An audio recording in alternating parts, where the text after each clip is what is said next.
everybody, welcome to Rocket Lasso Live, episode 27, I believe? Or is it 28? Might be 28. Let me look at the folder. Oh, 28. Episode 28. Welcome, everybody. How is it going? Welcome, 3D Viewmaster. It says you're a first-time chat on Twitch. And we got people popping in already on YouTube and Twitch. Start getting those questions together. We don't have too many announcements or things to talk about. We'll definitely be having a plugin launch on Tuesday, this coming Tuesday, so keep an eye out for that. We're going to try and launch on Tuesday. That way there can be an entire day before the live stream. That's the plan anyway. We got questions popping in already. Thank you, Dean, and the Ruckus, and oh, hey, everybody. Everybody's saying hello. How is it going? Yep. If you're on YouTube, you can't post links, but you can always type out a question. I do like those. Although, yeah, Khan, if you're asking about something specific, I don't specifically know that, so it might be good for you to go on Twitch and post a link because it sounds like a specific reference. These questions are starting to come in. D official is saying, can I confirm if the new placement tools, scatter and dynamic place, don't work with a take system? I unfortunately can't confirm or deny that. I don't know. I don't use the take system pretty much ever. It's just I don't have a need for it, so I haven't really used it. So sorry, I wish I could give you more specifics, but that would be something good to know. But we already have a question in quickly from Dina. I don't think there's much more to tackle or talk about, so why don't we start doing questions? Make sure if you put a link to a video or something, call out the very specific effect. I want to know the time code or the effect that you want, and I need to see the artist or studio who made it. But besides that, let's dive on in. So I'm going to switch to the proper screen, click on this link, mute the tab, and check out what we've got. Well, is this an animation? It looks like a still. Yeah, it's a painting. So this is Strike Art saying a painting by Jason Anderson, and it's really cool looking. I really dig it. So it's a sunset on a city on the water, but I really love the way it's abstracted. Now I understand the idea behind the question, but there's a lot of artistic decisions happening here. So it's going to be difficult to automate this at all. Having said that, we don't necessarily have to automate it. We could still use Cinema and do something kind of cool that might emulate it. And I do love these real world links, so thank you for that. Okay. The very first thing that we're going to need is some sort of image. I'm trying to think if I have anything handy. Give me one moment. Scrolling through maybe some recent things I've made. I just need some sort of still. I'm going to go to the mesh to spline renders and see if any of those might look like something. We need something that has actually the I just need a still image. I'm going to go into the Ricochet, because Ricochet had more like landscape type things, and yeah, maybe the laser scan, because I don't think I did any kind of, yeah, so I might pull this up. This is an animation that I made. Oh, not that one, this one. Yeah, this will be a fine thing to work from, but we're not going to use an animation, but I was just showing it. So there's a animation made for the Ricochet plugin launch.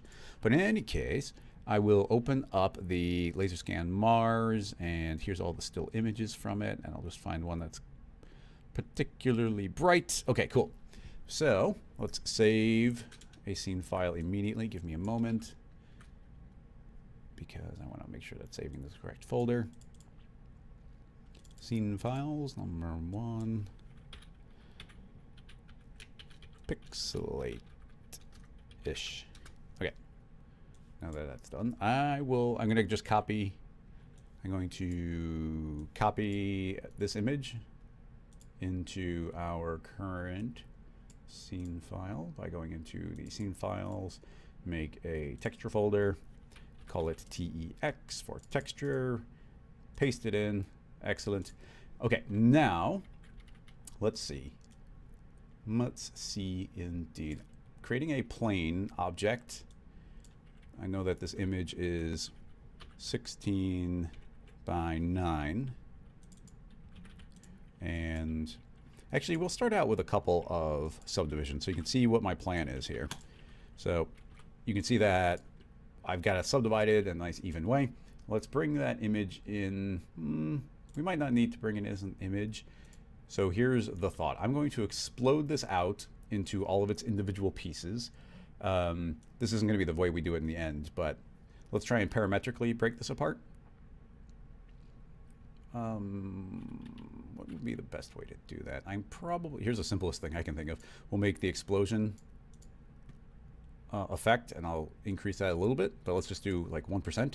And I will say speed of 0, angle of 0, and you see that they all get separated out a little bit, and no randomness. And yeah, and we could set that to something real small, like 0.001. So now there's ever so barely exploded apart from each other, disconnected, meaning we can throw this into a fracture object, or I do like using the MoGraph Voronoi fracture, which is going to break it apart. You see how all of these have gotten colorized? So if we say sources delete, it's now exploded each of those into their own MoGraph object. Okay, so having done that, we can feed this an effector. So that will get I think we can do a plane effector. I don't want to affect the position, but we are going to affect the color, which is based on the field color. So in the fall off, I can create a shader field. The shader field will affect the color. I'll turn that on. But I think the Voronoi fracture overrides the color until we say don't colorize the fragments. So hopefully this is now returning a color. And that should now, let that load. Let's go into our current file. Track down that image. Yes, excellent. So you can see now every single one of our individual boxes is getting this shader field applied, and you can see how the image is being drawn on there. It's pretty pixelated. Now I did this way because now we can say double that and double that, and now you can see that this is fully colorizing each one of our polygons based on the average color of what came beneath. It might not be average color, it might be like the middle pixel or something, I'm not sure. But we could keep on increasing or decreasing that. Now obviously we could have done this with a posterize effect, or in Photoshop you could do it in a trivial way. But this is just showing the concept, okay? Now, hopefully it shows up, but I do want to make a material, and let's make that material have a luminance channel, because I just want to see this fully.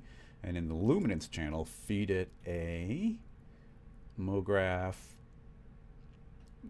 yeah, I think color shader. Yeah, excellent. So now instead of this, you see there's not a specular like messing up our screen. In addition to that, we currently have the shader field feeding this image directly, but instead I will copy that image. Let's just copy that shader and instead make another material. And in the luminance channel of this material, I will paste that in. So now that image is here, meaning I could apply that image directly onto the plane and then say the shader field should reference the luminance channel of that material. Now you're going to see it's not showing up here. We're actually just seeing the final image, and that's because this material is getting applied, which is overriding anything MoGraph might do. But if I tell this selection not to show up by typing in any letter, then now it's like, oh, well, now there is no material applied to it, but it still can extract that projection from it. So the hope is that we can modify this plane to generate our final geometry for us. But while we have the fracture turned off, I'm hoping we can see it. I guess we'll have to turn this on and off. But now we can see that actual image projected on there. We've got the, I'm going to set it to, I guess it is a proper projection. It's not the best high contrast image we could have put on there, but that's what I got. Okay. Based on this idea, why don't we lower our count all the way down to 1, 1. And now pretty much we're going to do this effect just using the knife tool. Now there's a chance we'd want to come back to this step, so it wouldn't be a bad idea to use my plugin Recall. but I don't think we're really going to need it. It's just saving a duplicate in case we need to go back to the step. So making that editable, it just goes to using the knife tool now. So hitting K, that opens up the knife tool, and now we can begin making cuts. Now, we could make them very linear. Let's turn on Q, NB, yeah, NB and NQ. Turn on material and turn on seeing the polygon so we can draw from the top now. If we wanted, we could do this via like purely vertical and horizontal cuts by just holding down shift. So I could say do a cut there and a cut there, and we could just make very specific cuts. So essentially what we're doing is bringing the artistic level of this back again by, by that we have this step that we have to do. So we can just make any cuts that we think are super relevant. So this isn't going to be much, but just to show you, let's just say that that is the rover. So we're obviously not very detailed right now, but the hope is if I just click on object mode and tell this material to not show up, then now instantly it turns into the pixelated version of this. Every cut is now representing the average pixel from below it. So it's as simple as just changing this letter. I can't immediately think of a way of stopping needing that. I guess we could just have it on a different object and be displaying it, but do you see the concept now? I mean, it's pretty straightforward now that I've done it. So, not automatic, and everything that would be automatic would be creating random shapes. Like a Voronoi fracture by itself could create a bunch of shapes. Let's just add in a distribution source and add in, a bunch of cuts. And you see we're getting all these random cuts. And now we've done that, as long as I, once again, turn off this material, we're going to get a pixelated version of that. So the cuts we put in and those are going. So we kind of get the stained glass window effect. We've done similar things. So just keep that in mind. I'm going to undo a bunch of times, and let's just go back to this original shape and see what, let's try and actually make it look like something. So, and I don't know what I'll end up with, but yeah, let's do a single vertical cut right there. But I'm going to go ahead and allow myself to use some diagonals. So I'll even, like I said, I'm going to take some artistic liberty here. We'll do a cut like that. Shoot that one out. So I'm just going to have some fun with the placement of these cuts. And let's see. Go one for the mast.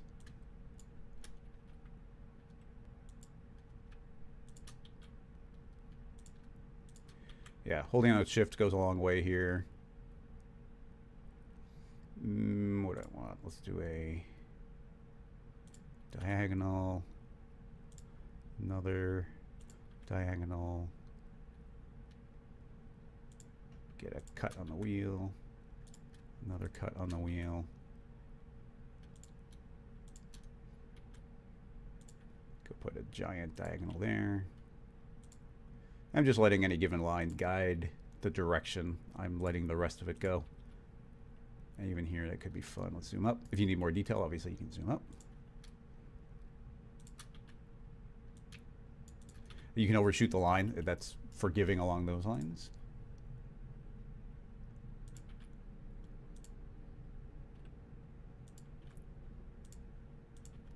Boop.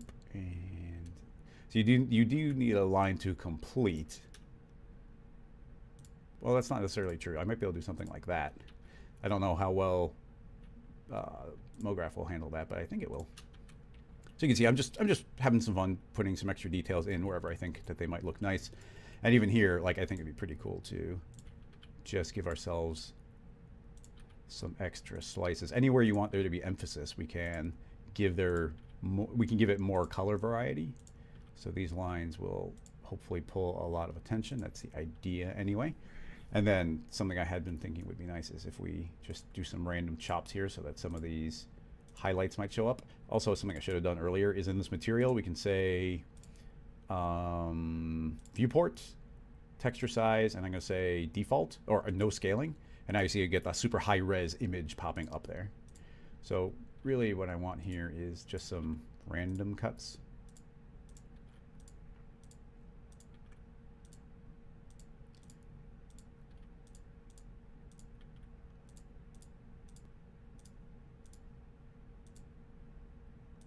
kind of messed that one up. ME, actually using not the knife. Oh, okay. Don't want to do that.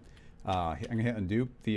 This is still UV mapped, not frontal projection. Maybe it would be good to do frontal projection, but if I move any points, it's going to change the UV layout. If we change it to flat, that would get around it, but anyway, I'm not going to do too many more, just a couple extra cuts. Actually, I'm now in polygon pen, so keep that in mind. But polygon pen is going to work just as well as the knife tool, maybe even better, honestly. But yeah, just putting extra detail anywhere you think that you'd want it. And, and it goes to, it might be a good idea to, this highlights is not helping, but when I move the camera, I can see it. So you could trace out a couple of key rocks if you want them to have emphasis and whatnot. No, that one didn't work. But, we could put a bunch of extra details on any of our main lines here. Like there's obviously an intentional giant, oh, okay, I see. The knife, I'm treating it like the knife tool, but you have to click on an edge to get it to acknowledge. That's what I was messing up there. So I've got a couple intentional kind of vanishing point lines I built in when I was making this. So, a couple of shapes to go along those might be nice. But anyway, I'm just having fun here, making random cuts. We got like that big rock right there. Ooh, interesting. I was trying to dissolve that away, but it didn't seem like that. That's fine. I'll just leave it like that. Boop. And ooh, it's not liking that. I'm going back to the knife tool. Yeah, it was making some cuts there that I don't think will break anything, but yeah, I don't like this shape. It's not behaving the way I expect it to, so I'm going to undo until I get the knife back. I do like the, I love automating things, but there's a certain point where it's like, okay, you make a rig, and the rig is capable of doing certain things, and in this case, the rig is capable of, automatically taking any lines that we trace and converting them into some cool shapes. So, now we've got this very artistic process of making, every time I make a cut, every time I click to make a point, a decision is being made, and, hopefully, the decisions you're making are not random. You're following some set of rules, or you want to emphasize something in particular. So based on that, your series of this, every time you make it, to me, every time you're making another decision, you're like making it a more artistic endeavor. Every decision that you make is making this more about something you did.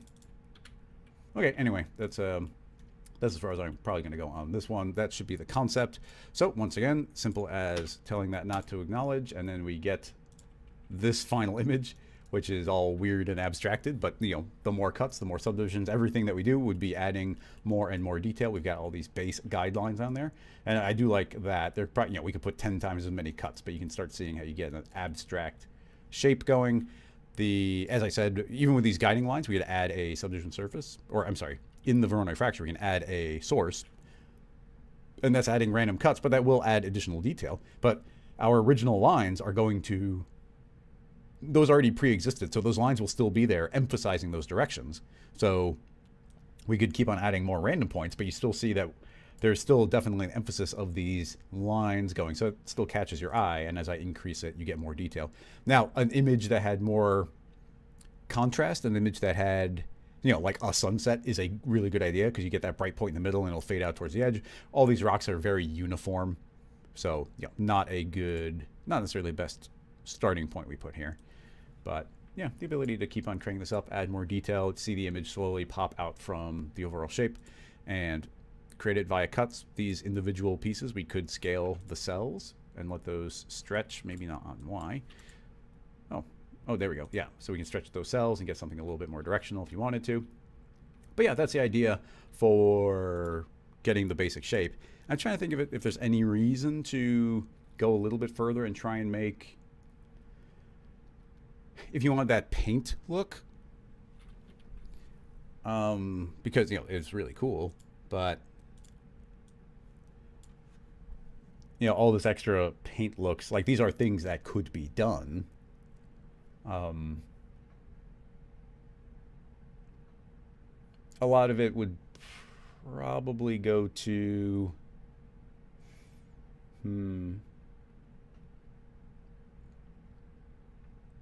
converting this to edges on some form would enable you to be able to trace and highlight these. I think that actually might be kind of fun. Actually, now that I think about it, it's an excuse to show mesh to spline, which I think will work really well on this rig. So, okay, what's the idea here? The colors would be, you still have to extract the colors, so we probably have to reproject this on again, possibly. But the thought is, okay, if you don't have, I'm going to show you, if you don't have Mesh to Spline, which is a plugin that we make over here, you could always temporarily drop this into something like a connect, make that editable, select the resulting geometry, select all your edges, and search for edge to spline. So by doing that, now I've got a spline, and I could even copy that, hit undo a bunch of times, and then paste it, and now you have that spline to do things with. But as an alternative, I should be able to, I still need the connect, so I will put that into a connect. It doesn't need to weld, but I will feed that into a extensions mesh to spline and say that that should be in object mode, and the object will be that connect. And I want to erase the n-gon, so now that should just be returning those lines. So if I hide the original, you can see I've now got a parametric version of that shape. So if I wanted to, I could always go back and do additional cuts, and ours will automatically update. So I could do another cut right there, and I see that updated, but also our, oop, we got to turn on the connect. Now you see that edge automatically updated. So it's just doing that for us.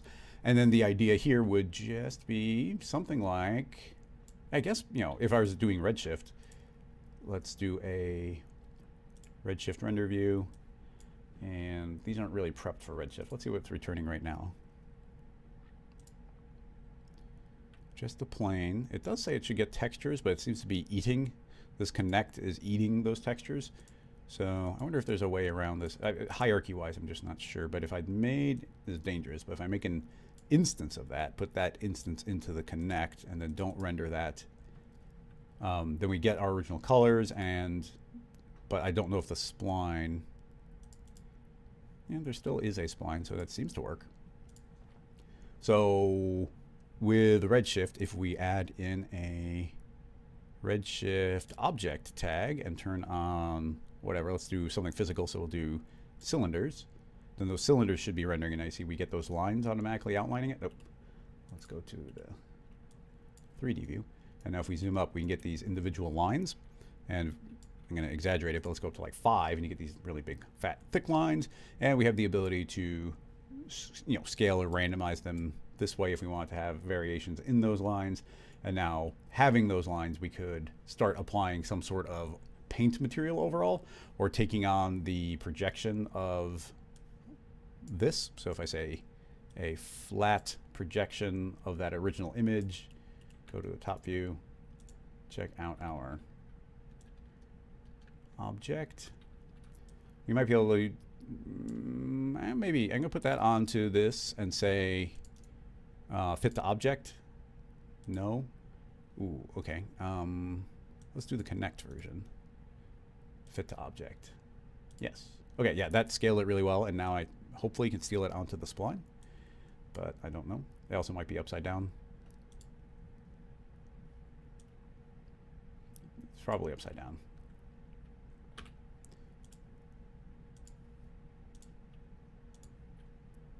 Could also be backwards, who knows. Trying to get those colors to line up, but what's the best way to see this? Let's make, yeah, okay.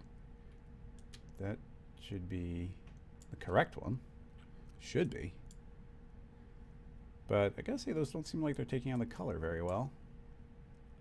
But maybe there's just more, no, there's definitely no blue over there. I'm not sure about this flat projection onto Redshift, especially since this isn't a Redshift material. It's just taking on the cinema. But I would have thought that that would work.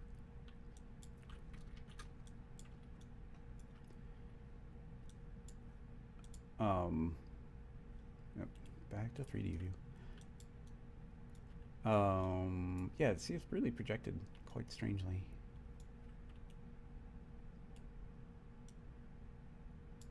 Maybe it's because it's cylinders. I'm gonna try changing that to hair strands. Yeah, actually that does seem better. Maybe the cylinders get some sort of UV thing applied. Who knows what's going on under the hood there.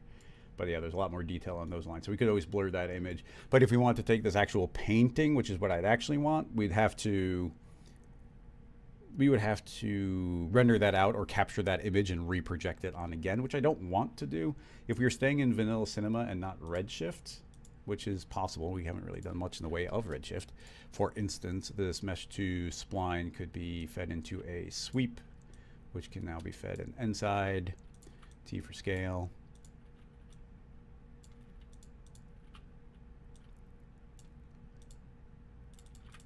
Go real small on that, and then we'll project that down on the sweep.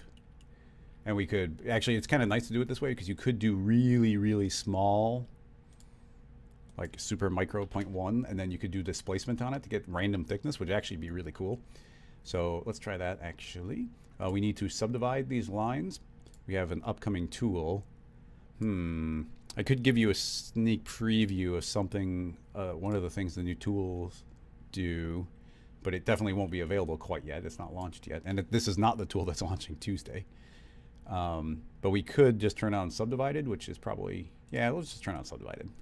That's good enough. So I'll say linear, but I want it to be subdivided and linear, I said. And now every 5 units, it should be creating a subdivision. It's a little bit hard to visually tell, so let's crank that back up a bit. Yeah, now you can see there's a subdivision every once in a while. And now that we have a subdivision every once in a while, in fact, let's leave it bigger so we can see it. Based on that, we could put that into a null. Inside that, feed a MoGraph plane effector. Tell that it is a point deformer, and now everything's going to inflate all super crazy. I think we want to push it out on Z. Yeah, so now you see they all inflate, and based on that, I could feed in a random field. So this is randomly doing it, but of course you could and probably should have it determined by something, maybe even the image underneath, or maybe, I don't know, some way of doing a point of contrast. But this random field, we can turn on some remapping, turn on a curve, and then we could really pull this down so you know the lines get thinner overall, but then we could say, but also they can get bigger, and take that baseline, which has that thickness now, and say that should be really small, so 0.01. So the baseline gets really thin, and now all of these kind of these like paint drips are the only things that actually pop out. So now based on that contrast, we could go into the random field, remap it, and based on that, determine how thick the line should be, like very specifically.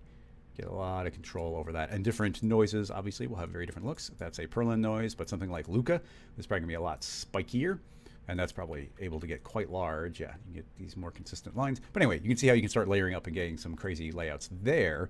And then my thought was, as far as that material being consistent, you can see right now it's all crazy. It's not pixelated in the way we drew out our custom pixels. What we could maybe do, I don't know if this will work. It might create an infinite feedback loop, but we could create a camera material. So let's try in the color channel, create a effect. Is it not an effect? Camera shader. Okay, it's a MoGraph camera shader, and that now requires a camera. So we will make a camera, and that will be the camera. Horizontal scale and vertical scale. I'm not sure if that means by pixels, but let's type in our 16:9 ratio. And if we take our camera and project it perfectly, selecting camera, going to object mode, 0, -90, 0, 0, and now we just need to get our zoom correct. If we did frame this up perfectly, I think it should take that texture and reproject it onto the lines. If we, I don't know if it'll work, but if we apply that now onto the lines, that should override that one. Yeah, look, yeah, that's now brown. Yeah, that's actually taking on the colors pretty well. I'm trying to see anywhere it doesn't. Yeah, these are brown maybe where they shouldn't be. Hard to know. There's extra details, but I think you probably see where I'm getting at. And then there's so many things where we can start taking these lines and making displacement copies of them, getting imperfections layering up. And then I didn't even bother going and trying to track down a oil paint texture or a canvas, like making a canvas material on this would automatically go a really long way. I wonder if there'd be any ways of like blending the colors there. I mean, you can always, like I said, take a screenshot in Photoshop, bring it back in again, and have blended the colors or even swirled them a bit. Adding on extra layers of imperfection, I think, would go a long way here.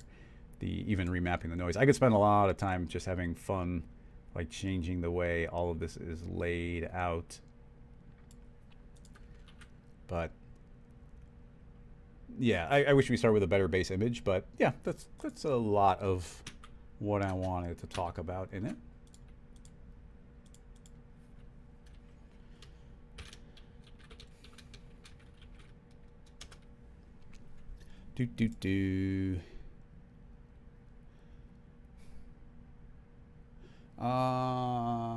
Type Ogre asking, could you make this effect over a moving render? I mean, you could have an animated background, but because we custom drew all these lines, you would need a different mesh every time you wanted it to frame update, or it'd have to be random. And of course, the random is not difficult, as you see here, as we've talked about. We could add in a random distribution source, and we have all these random cuts, which add in additional detail. So I guess, yeah, just for fun, I will pull in one of those animations. So we can go to, give me a moment. I gotta go track down that animation. Yeah, that'll show up a lot more. So here's that, this one might just have more contrast. So here's the mouse with these are all individual splines from Ricochet. But, you know, there's a lot more visual contrast. We probably should have used this as our base image. So I will, how big is that file? It's not too big. I'm going to copy that. Copy into our current project. Paste. Okay, so I'm going to super simplify. We don't need all those extra lines. We don't need the copy, but we do need the fracture. And this plane is actually going to go back to what it used to be, which means I can't double click recall and bring it back to the original plane. Okay, so saving, well, let's just, what do we need? We don't need too much. Let's go and replace this with the video. So here's that mouse video. And yep, updates immediately. This is a video, so under animation, it's already timed out and it goes up to frame 140. So we'll do that, why not? 24 frames a second. Let's just match this at the 24 frames a second. Okay, so if this material gets turned off, then now you,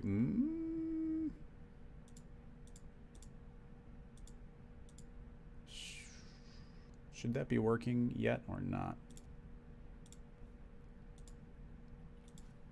Maybe recalling that broke the link. Yeah, let's just relink the tag. Boop. Okay, now if I hit X on it, there. Now you can see the pixels. So if you did want this animated, let's just add enough distribution or enough points here to start seeing a little bit of what might be under there. I mean, the more detail we put, the slower it's going to go, obviously. But yeah, there's something, and I would like this to be super random. So at the time of 0, I will record the seed, and at the end, I'll record it with like a much larger seed, so it's like super crazy random. So if I go even 1 frame forward, it's a completely different layout. And we now have a video playing underneath, which is getting referenced. So now there's, you know, just 2 keyframes. And if we save this, sorry, I'm working on some of the plugin stuff, so I have to pull things off the screen. Okay, so now we're saving into the episode 28 render. Create a new folder. Let's just name this 1A mouse pixels.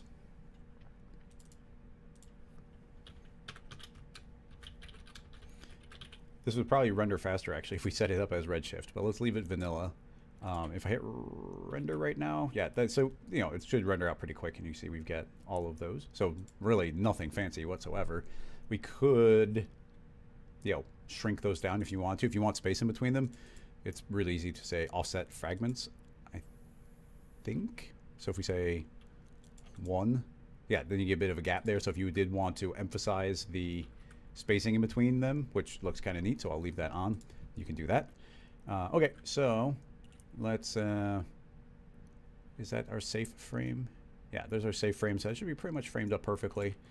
Let's just send it out to the picture viewer, Command, Control, come on. There it is.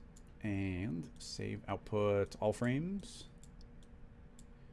And 1920 by 1080. Lock divided by 2. That should be all we need. So let's see what that looks like. It should render pretty quick. So now there's an animation playing and then totally randomized pixels. And I'm just curious. It's really abstract in the beginning, so I expect it to be messy. But after we start zooming out to the point where you can see the mouse, I'm just curious, how much control we have over this. Keep in mind, actually, yeah, I think you can see it pretty well. Obviously, this is the type of effect you probably do in After Effects, but there's a lot we could layer up on top of this. Like those could be like stained glass panels there that we actually extrude and have them have some thickness and some refraction and a little bit of bump on it, so they become like a proper stained glass window. And you see how quickly we just modified this. And yeah, I feel like, especially as we go over the course of frames, you can definitely see the underlying animation and the colors are coming through. Like I said, the higher contrast was going to go a long way with just more colors and areas of light and dark, which the Mars image was uniquely bad at. And yeah, even on vanilla cinema, this is running crazy fast. Obviously, trivially easy to add extra resolution on this. Just increase the number of points on the Voronoi fracture and you would get a lot more points, which would in turn give you more just overall resolution.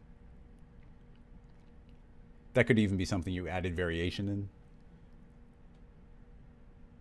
And you could have patterns and whatnot here if you ran something like a matrix through it, and those could be very specifically placed based on some criteria.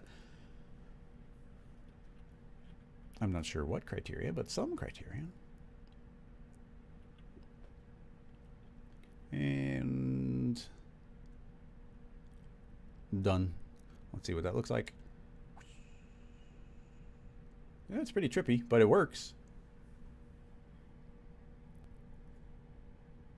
I'm curious. I don't know specifically how each one of those cells samples below, if it averages it or if it just picks a random pixel. I don't know.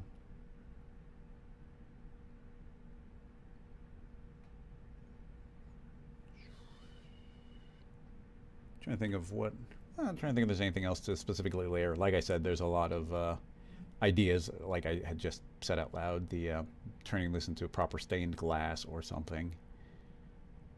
You could change the distribution of the detail.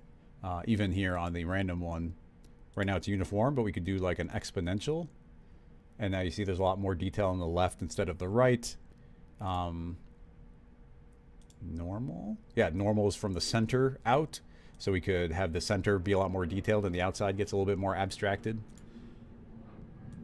And, increase the count there. Yeah, so you can start getting really, really subdivided. I'm not going to let the whole thing render. Let's do a smaller gap in between. And let's start from frame 55.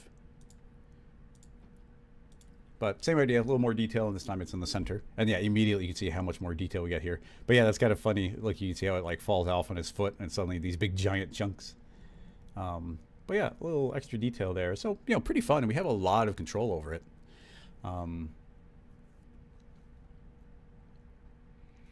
Even that, or there's ways you could add animation in. Imagine this was a giant matrix setup, and you could have them kind of be raining. Somebody just said the word rainy, and I'm not sure what you mean specifically, but that makes me think we could have these trickle downward in a way that could be cool. So while that's rendering, let me tell you what I'm thinking here. Let us delete. I'll save this.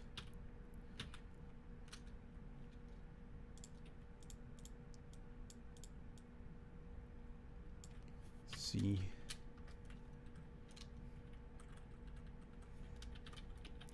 pixel mouse. I'll just say pixel mouse. Okay, and then delete that point source. It's going to be significantly less chunks here because we don't want it to take too long. Now, I want to make, I guess, an infinite animation that I don't have to worry about a loop point. So I will make a straight line with no subdivisions, and bigger. Okay, so you can see I've now got a helix to be treated as a straight line, and I want to overshoot it a bunch on the top, so it's overshooting the top, overshooting the bottom. And the reason for that is creating this matrix I can clone onto the helix, and now you see I've got a bunch of those, and we're going to want like a lot of those, so I'll do 1,000, and then we can randomize them. MoGraph, MoGraph menu, random. Now we could put random in all directions, that's fine, you could.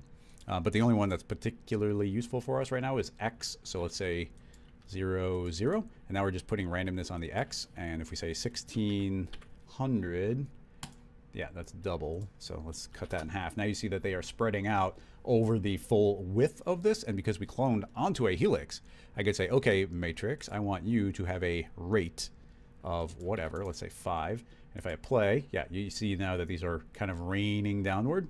So we have complete control over those moving down.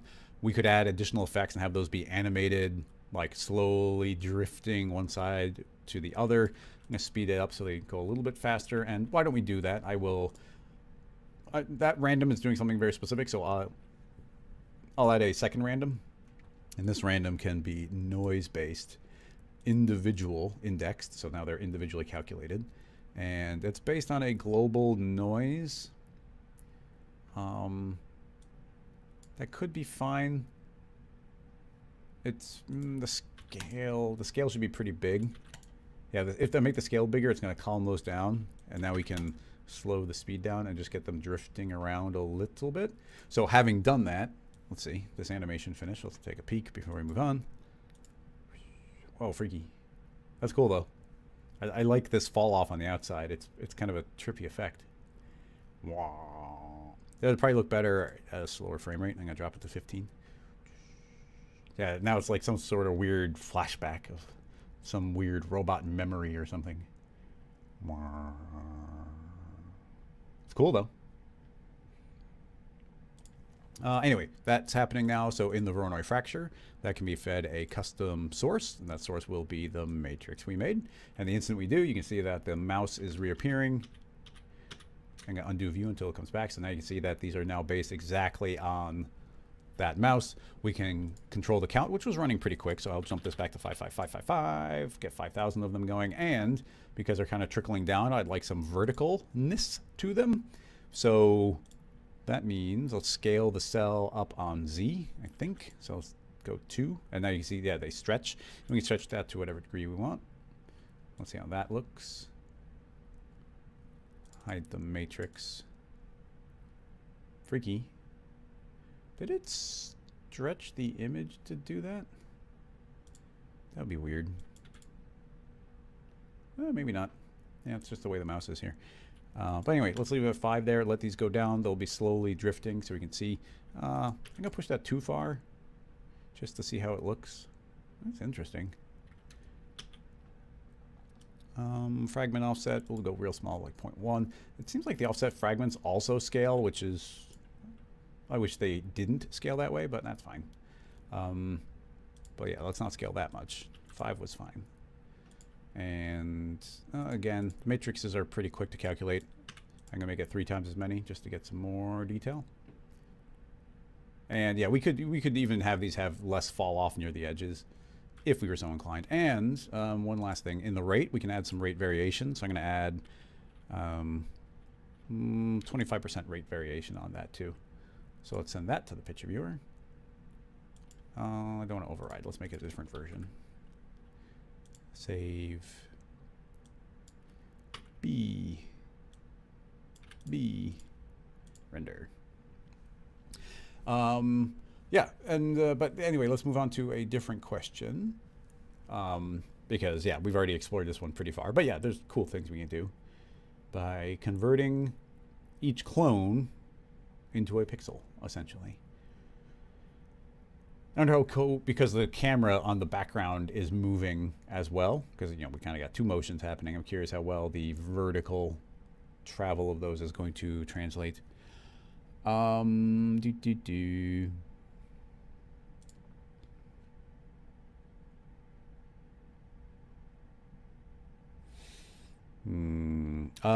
Demorthus, welcome as a first-time viewer, and these get reposted. If you're on Patreon, I repost them pretty quickly, and otherwise they're on the Rocket Lasso archive channel, and they're all there forever, so no worries. Let's see. Yeah, apparently there's a Max on stream going right now too. Yeah, they do the third Wednesday of every month. But I've been live streaming on Wednesdays for like 5 years, 6 years or something. So I think I got the schedule. Hey Shane, how's it going? Long time no see. What if you use the image itself as a distribution source? Is that a thing? I've never used, but now that you mention it, yeah, you can add a shader source, which is not something I've ever done. This seems like a good opportunity to do so. Let's see what happens. I'll save this as another version just in case.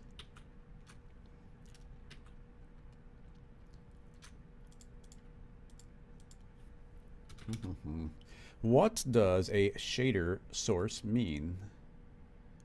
So delete the matrix, add a shader source, and what does that do? It wants a shader. I'm going to say I want to look at the luminance channel of that. And now the sample mode is based on the volume or the surface. I'm also not getting terribly good feedback.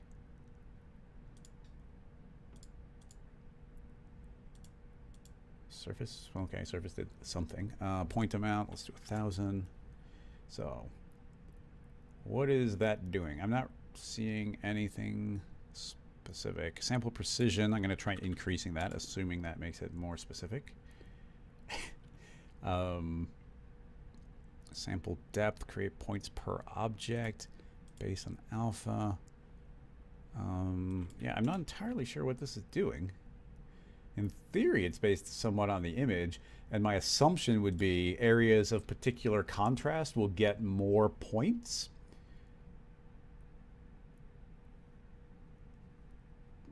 It's interesting, but it's very close to random. But this image is decently detailed, so I wonder if that's part of like a problem with being able to see the shader. But I've actually never used that shader distribution, so it does make for an interesting question. I will try loading that Mars image because it does have less contrast, and that should just filter through the entire system with any luck. Again, I'm not seeing too much difference in the point precision, or in the where they're distributed. Now it's possible the sample precision is more detailed if we decrease the amount. Well, that's interesting. Bizarre. Very particular pattern. I don't dislike it. Sample precision 1. Okay, obviously 1 is less detailed. 150 is the max. Sample depth, I don't even know what that means. Doesn't do anything. Or it froze. Okay, sample depth seems to have made it upset. We'll see if that wakes up. I don't even know what I was clicking. So.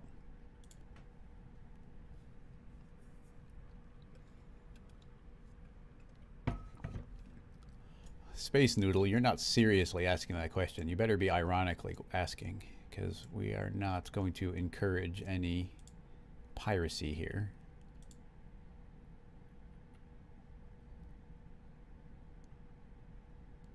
How do we kill that?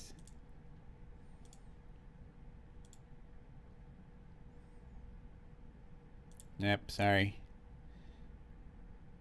You get timed out. Yeah, sorry, no money. No money is not a good excuse for piracy. They, and it goes to like if you're going to do certain things in your own time and whatnot, but you don't go on the internet and advertise that you're doing this. Like you've got a reputation to maintain. So this seems to have totally frozen up cinema. So I am going to kill it. I don't even know what that parameter is I cranked up, but cinema is not liking it. Yeah, it's not acknowledging, unfortunately. So end the task. But I just saved, so we didn't really lose anything except for putting that shader in.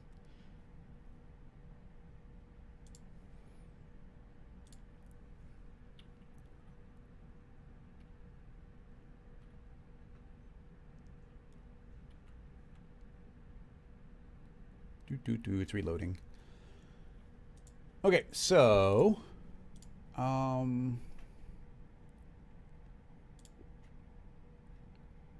maybe it got grayscale. Yeah, I'm not sure, but yeah, that's interesting. I would like to explore that more in the future because it seems like something good, or at least I should read up on it. Yeah, I'm assuming that's based on brightness or the different brightness as it finds different pixels. I'm not sure.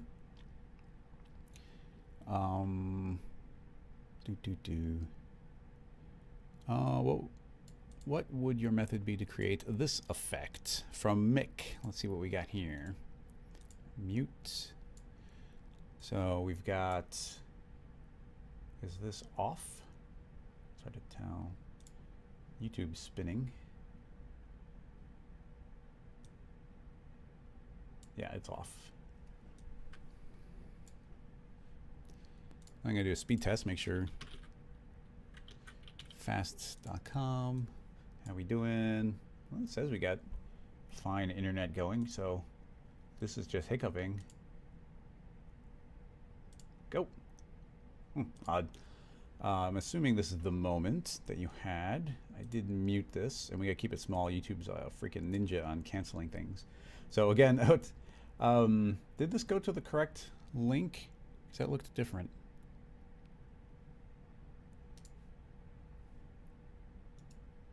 I guess so. Houdini is often referencing somebody. So this is actually Panoply's project. So I would prefer that we get a link to Panoply. But what we have right there is just a volume build. Pretty straightforward volume build. I'm trying to see, it's repeating.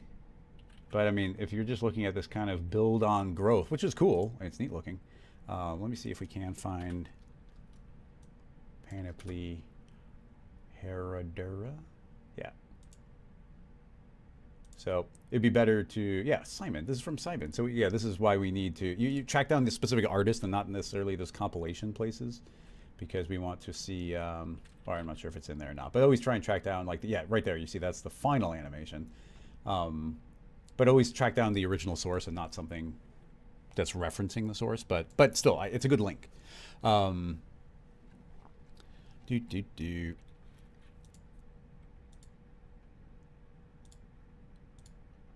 Okay, so yeah, building on the stuff. Simple volume. You could even see from that behind the scenes that there was a lot of like reduction of poly counts. Now, presumably that was being done in Houdini, but if you do have a shape,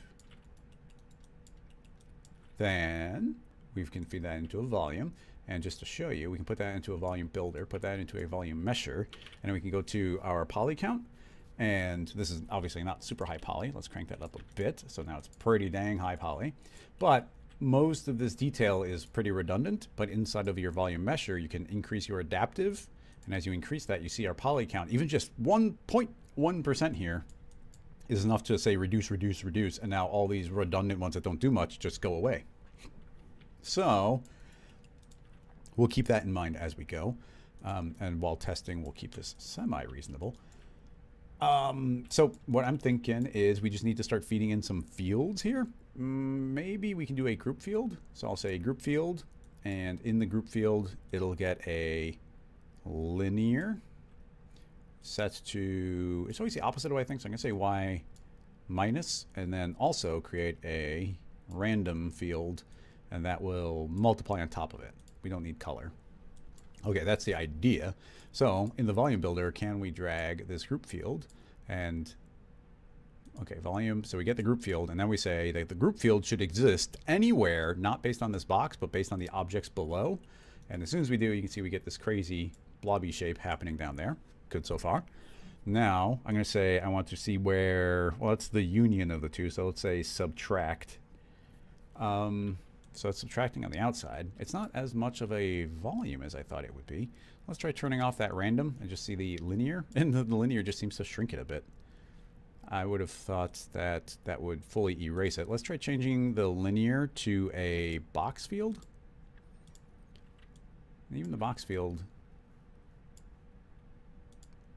subtract, intersect. Yeah, that doesn't seem to be really be generating anything. Interesting. Now it's possible that just the random will do more what I want. So let's say random, normal. So it's not even seeing that. So now we got all this randomness.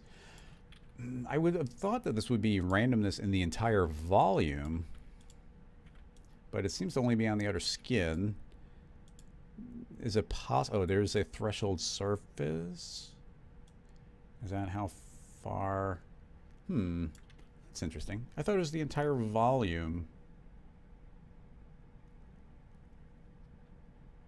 Let's get rid of the group field. Hang on, before I do that, let's pull out the random field. Delete the group field. Okay, random field. And if we say, hey, just generate, yeah, right now it's generating as a box. You see it's actually creating the volume like I wanted it to, and this has nothing to do with this surface. Well, I mean, the surface obviously does something, but that's more what I wanted. Now, can that random field combine with a linear? If I put a linear field in there, yeah, see, that's what I wanted. Maybe something about the group field made it not work. So if we say a linear, temporarily turn off random, turn on linear. It is currently set to the box, but that's fine. Linear field y minus. Oh, seems like y plus, of course. So now, right as it hits that halfway point, it's going to do that transition. But what I really wanted was those two to combine in some way. So we don't want to just intersect. I wanted to get that overlay, which implies... Ignacio, you might be right. It might be the type. We might need this to be in fog mode.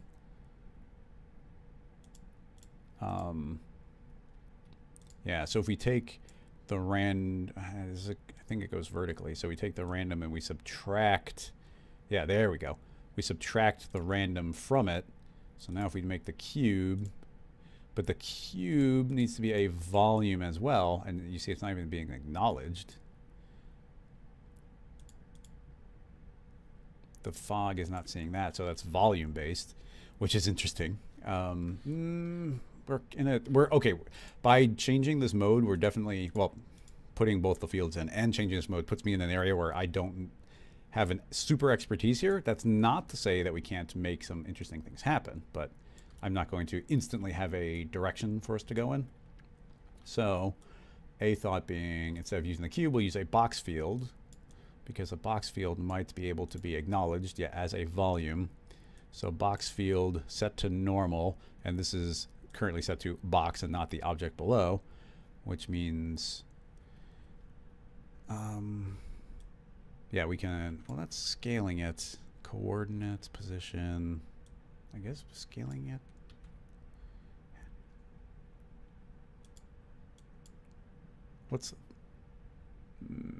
What's determining the box?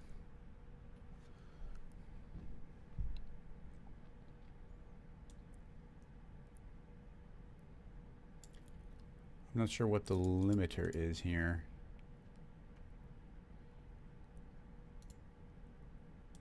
Because that stops once I drag it up to a certain height. Oh, but maybe that stops because this stops. So essentially we just make this be very big. So let's try going 500 by 500, which is overkill. But if we say 500 by 500, then now we got a pretty big box that this box is now represented in. Now that we've done that, we can turn back on our random field and turn that on, which is set to normal. But we can start, I suppose, subtracting. But can we make a folder? So I want to put a linear field in the folder and a random. So the linear field will be normal. The random field will subtract from it. Is it the opposite? Oh, and these are also, those are also set to the same limiting box, so we have to grab both of those. Oh, and we can't grab both. Let's say objects below. Also objects below. We need the box field to be able to even see it. That is subtracting based on a random. Oh man, so many combinations. I just don't have these variables in my head very well. That should subtract. Oh, I should probably turn on the linear field. But even that doesn't seem to subtract enough. Whoa. That's subtracting?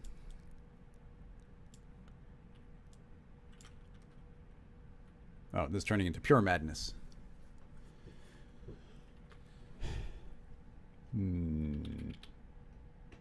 Yeah, Dean, that's what I was thinking. But these don't have... There's no such thing as a mask when it comes to these. There is no mask. So you have to do things like multiply. But those aren't behaving the way I expect them to. I'm not saying that they're wrong. It's just not what I'm expecting. And they're not interacting with the objects below them in the way I expect them to either.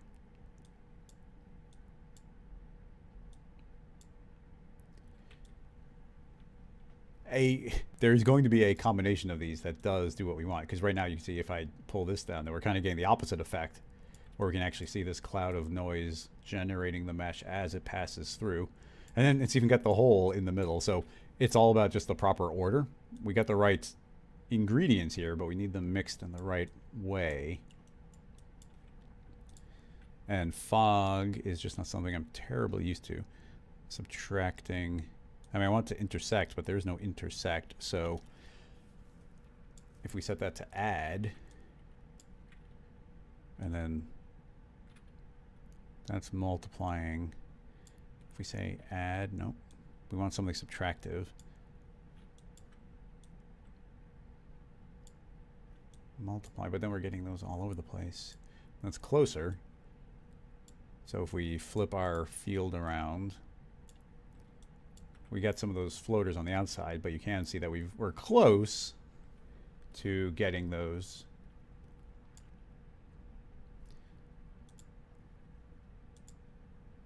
But yeah, there's no mask. I wonder if a group field would work there, but I'm not sure that a group field would add anything to it. Blur, but it runs nice and quick. And then if this was animated, you can see it's just traveling through, which is cool. Like, it's a purely additive. There's no animation there, but it does fill in very, very nicely. And depending on the scale of your overall noise, you would have obviously different details.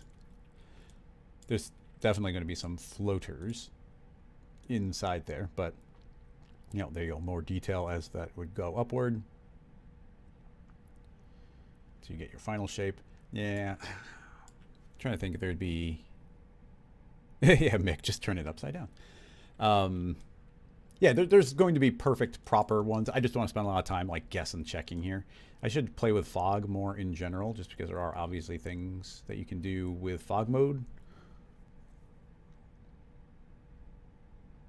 It's kind of like, you know, every voxel is being like, okay, how are all these this giant grid of voxels? They're all adding together, and only if they, you know, if they're 0, they don't exist. If they're 1, they do exist, and everything in between is like a transitional state. And we're merely adding those together. So I get the logic of it. We just have to put it together correctly.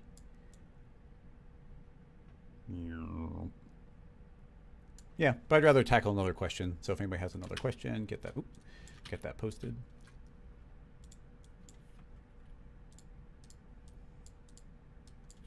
Do do do do do do.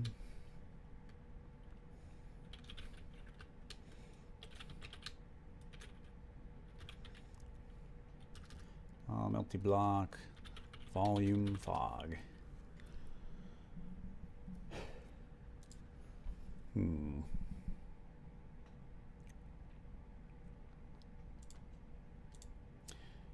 How would you attract soft body dynamics to a black hole and make them disappear? My goodness. What do we have here? That is quite the question. Let's check out the reference. MSI Gaming. Extra WEG Studio was commissioned. So this is Extra Wig Studio to create some looping artworks. Whoa. Cute. Oh, love it.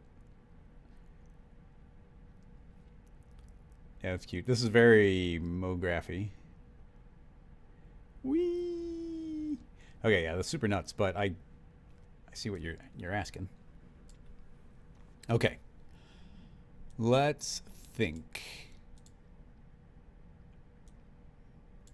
There's definitely a soft body vibe on that. I think soft body is definitely a way you'd have to go.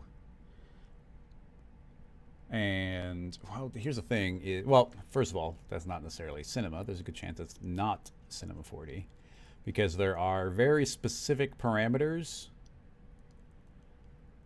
There are very specific parameters that we can animate and can't animate.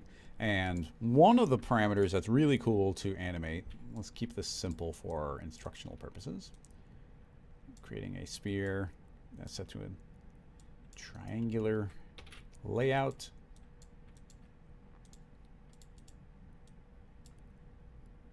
When we have a mesh, we can make it soft body. So let's add on some dynamics, simulation soft body, and we let that drop. So, okay, cool, we got soft body. And then we've got a really cool parameter, pretty much the only one we have to affect scale, and that is rest length, which is just scale.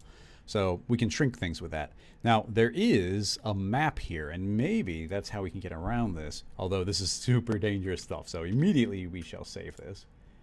Because we last week learned a workaround, maybe using the correction deformer. Shrinking soft body. And of course you get access to these scene files if you're supporting on Patreon. So that's why I'm saving them and calling them out in the episode as we go. Okay, so rest length. It is just a set number. So if we were to keyframe that and then by the end of the animation, we've gone to, let's say, 10%. Then over the course of this animation, that is going to shrink, shrink, shrink, shrink, shrink. Of course, that is just a number. It's just a number, and the only thing that can modify that number is this map. The map is a vertex tag. It's a vertex weight map, and you cannot put a vertex weight map on a... Well, I guess we can make this editable. Maybe this is simpler than I thought it would be, because we can make it editable. I was thinking we had to keep it parametric, but we don't have to keep it parametric. So let's select and set a vertex weight. This will be interesting, actually.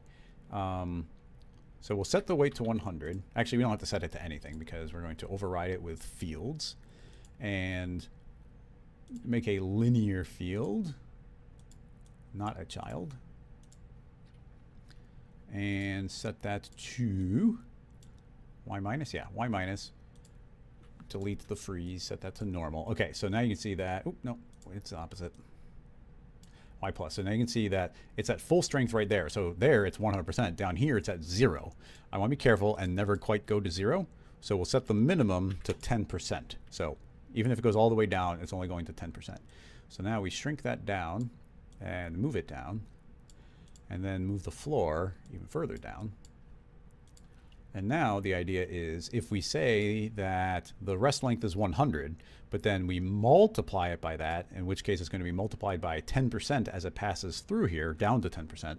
It should be 10% the length, meaning 10% the scale. That's the idea.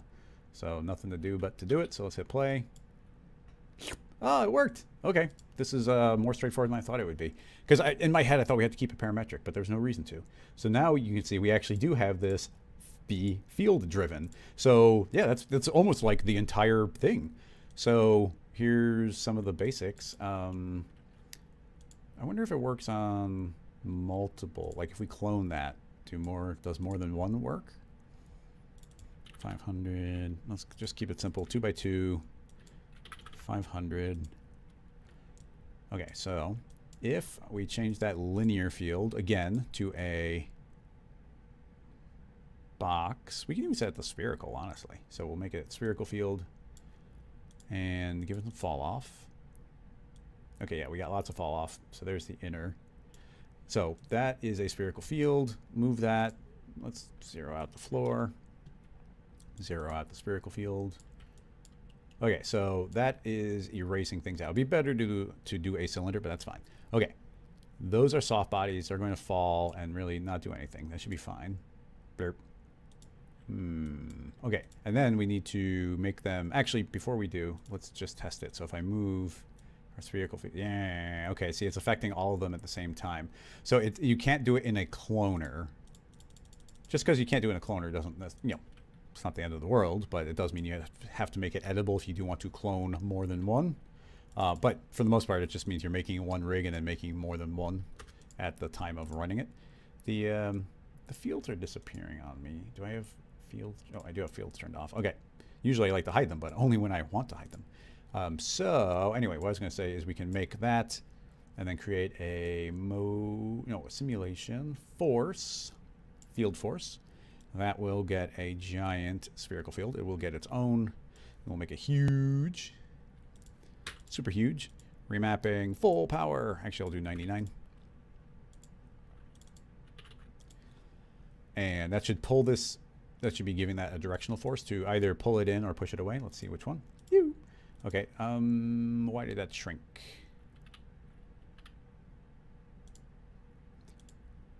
Oh, that needs to be inverted.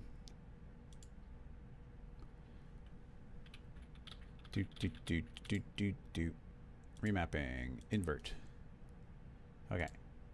So yeah, that is correctly attracting it. In fact, it's already running pretty well. So let's jump that to 999. So as this rolls in, shrinks down to 0. So cute. Okay, now just because I maybe made a mistake there, because I didn't invert it properly. Let's try putting it back into the cloner. 2 by 2 by 700 by 700. And we need to get some variation to actually see them. Huh, okay. In a cloner, it's simply not acknowledging them at all. So, once again, good to know. But if we just make that editable and then hit it, they should all be independent now. And yeah, now they independently can shrink. So you have to make it editable, but they do get shrunk and sucked in. So yeah, that's a scale-based one. Now, this type of use case is exactly why I did make the plugin recall. So just as an FYI, let's say you're doing all this crazy stuff and then you've got your simulation, you want to make it editable because it's not going to run otherwise. We can go and add a recall tag, which is from Rocket Lasso, double click, and now it's made it. That means I can make this editable and let those run, do their thing. And it's like, okay, cool, it's working, but I want that to go quicker, so I'll increase this strength so it pulls in quicker, and we could change, any properties outside of it, and you're like, oh, dang it, but I need to go and change the count, and now, you've made changes to your field force and your spherical field and all these different things. You've changed them all. Well, now I can double-click recall and bring that back to where it used to be, and now we can go and make changes, and I didn't lose what happened inside of the spherical field. So anyway, that's literally the type of use case that was designed for, to get around this type of thing. Because once again, we want to be parametric whenever we can be. But anyway, the individual ones are working awesomely. I'm very pleased. I had, making it editable, just pulling those in is pretty great. Let's make that bigger so we can get a little bit more of a fall off. I wonder. Oh yeah, it's super big now. But I'm curious about some additional details because it's all field stuff now. So we get extra superpowers along with it. So now we get our field, or our sphere, and it rolls in. It's going to slowly shrink as it goes, which is cool. But what happens if we do something like put a spring on this? What happens if we say delay and we make it springy? So I'm gonna go overboard. Like 99, because this is a very slow transition. I'm not sure what will happen. Can't say that it looked like it did much. Let's make the transition quick so we can see if anything happens. Meaning not much fall off. So now we're gonna hit a pretty harsh wall. I'm still not really feeling it. So maybe the spring simply can't spring. but maybe 99 is too much. Who knows? Let's try making it a slightly reasonable number. Oh yeah, it's doing something. It can't go negative, which is always kind of an issue. But you see how there is a wobble on it. It's very minute. But you see, and then it suddenly goes up and down, up, down. But it can't overshoot negatively because we are clamped, and we don't want to unclamp because you can't go negative values in your vertex map. And we can try clicking unclamp. I don't think it's going to do anything. It might go to 0. Yeah, it's weird. But we are hitting this pretty harsh wall right now. So I'm going to turn the delay off, and let's just look at what it does right now. It's going to transition through this wall, so the front shrinks really fast, and the rest of it goes. So instead of a spring, let's set that to be a smooth and put lots of smoothing in there, and let's just see what that does. So now we hit this really harsh wall, but you see it takes a little while to do that transition, so the entire thing has some time. So at that point, you could make this have like no transition, so it can be boom, hit a wall, but it's still going to smooth them out. So that kind of puts it on a timer instead. So it doesn't care about, all it needs to do is have gone through this trigger, essentially. And then our delay controls how fast it shrinks. So it's kind of nice being able to transition that, not from positional, but time. This is now having time do it. So now that transition is quick, not too quick, but pretty quick. And now we can say, no, take longer. And it takes longer. Or you can go like crazy long.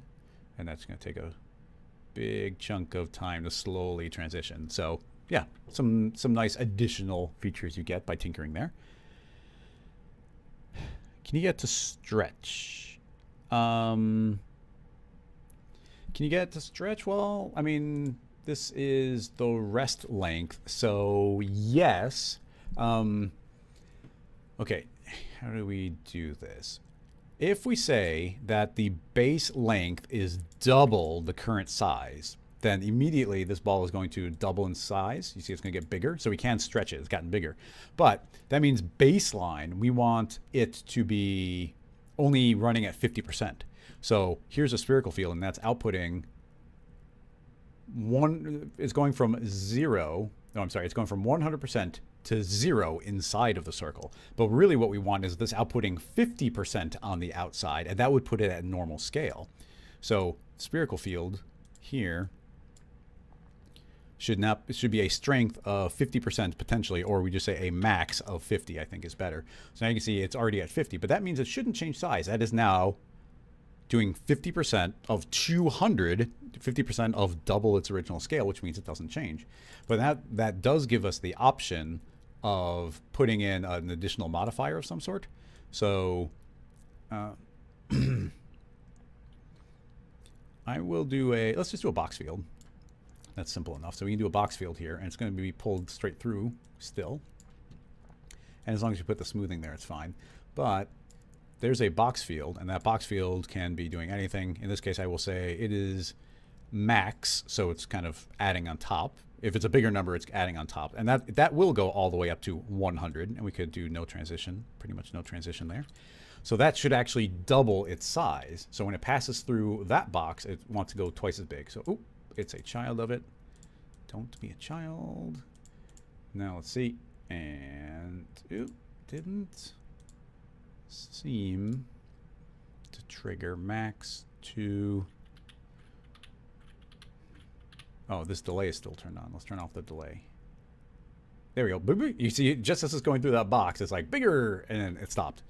Now, that's fine. We could add a decay, and the decay is going to be set to maximum. So now, if we give it like 90%, it's going to slowly fade out. So it should get a bigger number, remember it, and then take a while to fade out from it. And eventually, why is that not shrinking down?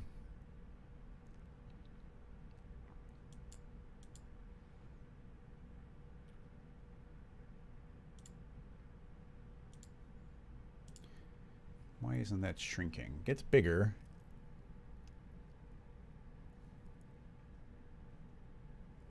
That's the max.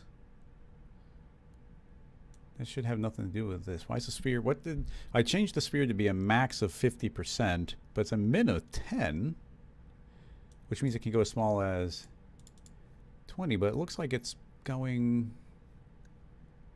It looks like it's not. It's staying the original size.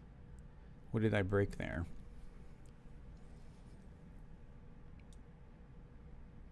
As soon as it crosses this boundary, it should go from 50% to 10%. That's what we've got here.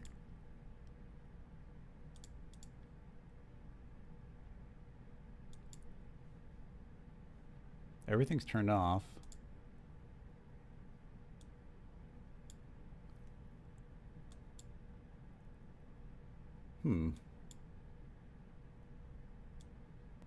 It's kind of behaving like it's the opposite of what I thought it was. Oh, invert is turned on. It's almost like it's the opposite. Oh, we have invert turned on. Yeah. So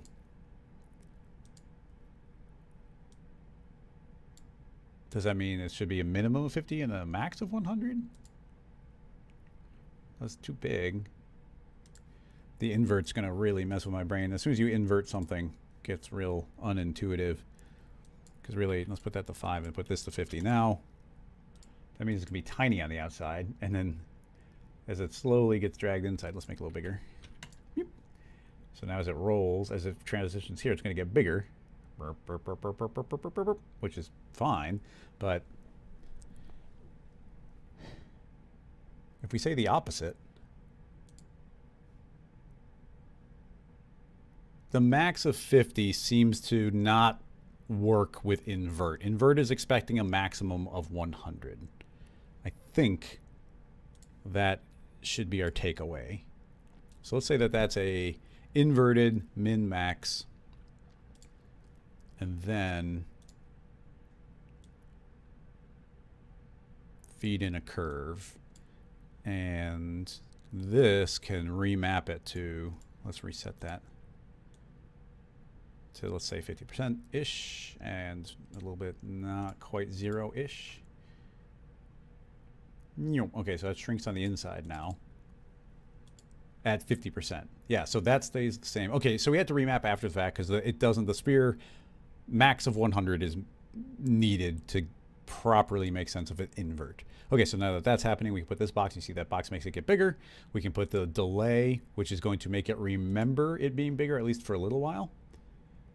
And then that will fade out and shrink down. So now we can make it bigger and remember that. And then right here is just the slowdown, which we don't necessarily need, but we can put a bit of smooth in there just to let that transition. So bigger, smaller. Okay, so there we go. We're back to getting control over it. But anyway, yeah, somebody asking if you can stretch, and yeah, that is the stretch. And you could, of course, put noises and everything on top of that as well. Cute. That's very cute. Yeah, it's for the amount of time I've spent learning the specifics of soft bodies and whatnot, I had never thought to do this specifically. I guess abstractly I've done it, but not like this. Anyway, pretty cool.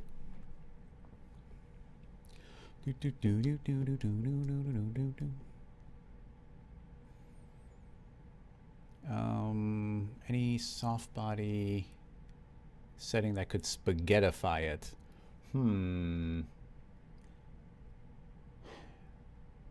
Not really. Spaghettification, if you mean like the black hole spaghettification, that would be that the tidal forces on the object are so different on one spot that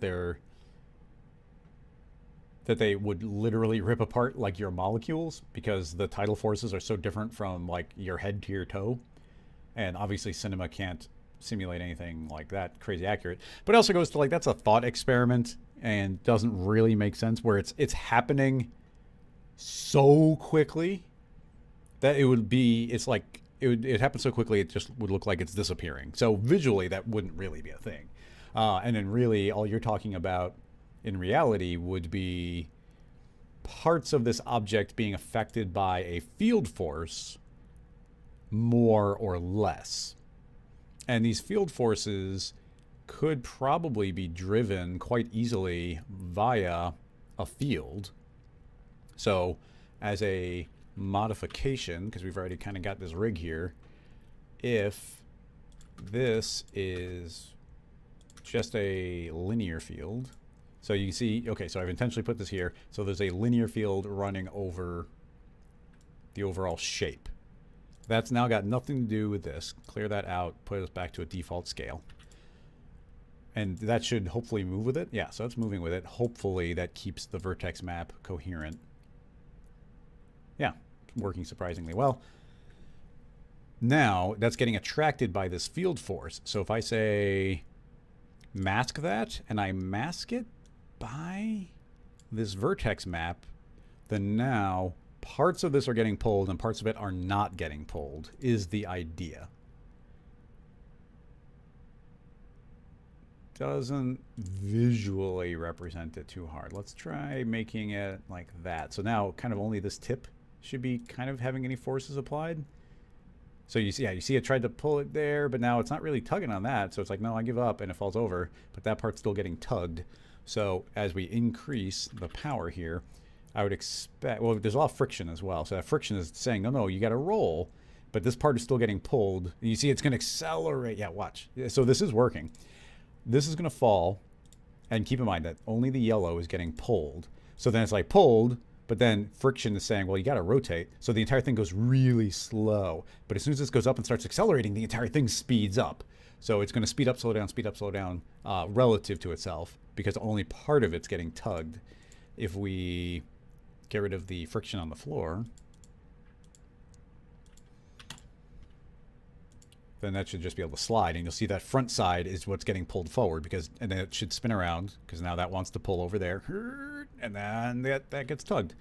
So yeah, that's the basic idea. And if everything else was like really sluggish, or if we, you know, if we keep on cranking the strength up where it's just that front part is really getting tugged, whee, and whee, and then maybe some friction, maybe. What are some variables we have? I mean, there's not any like real aerodynamic force that's stopping this from doing anything. We could put some drag, which might stop that from going too far. But yeah, there's nothing really lagging that behind. If we started making that be slightly less structural, we can probably make this run really quick too. I'm gonna turn off self-collisions just to make sure it doesn't explode, but that really shouldn't have too much effect on anything. And if we start making it less structural, like dropping our flexion and shear way down and get rid of its damping, then those should become, I don't want to get, well, all right, let's pull back on the damping. Surprisingly coherent still. Structural down. Okay, so that's starting to get there. Yeah, you see it right there. Now the front is getting tugged so quickly. But as it stretches this vertex map, the linear field that's driving the vertex map isn't going to move with it. So you see it actually kind of gets left behind, or it modifies other parts. Having said that, we could just, can I just turn off fields? Yeah, now it's just stuck there. That's just, the vertex map is what it is. So even if it stretches, it's going to get pulled. So yeah, conceptually, spaghettification would just be this, but like times a, you know, times a couple billion or trillion or something, where it has to get really big so that, you know, essentially, I mean, it's proper, like, kind of soft body. Like, you see that's getting pulled, and the rest of it's like, okay, fine, I'm going to follow. But imagine if it got pulled so hard it couldn't follow.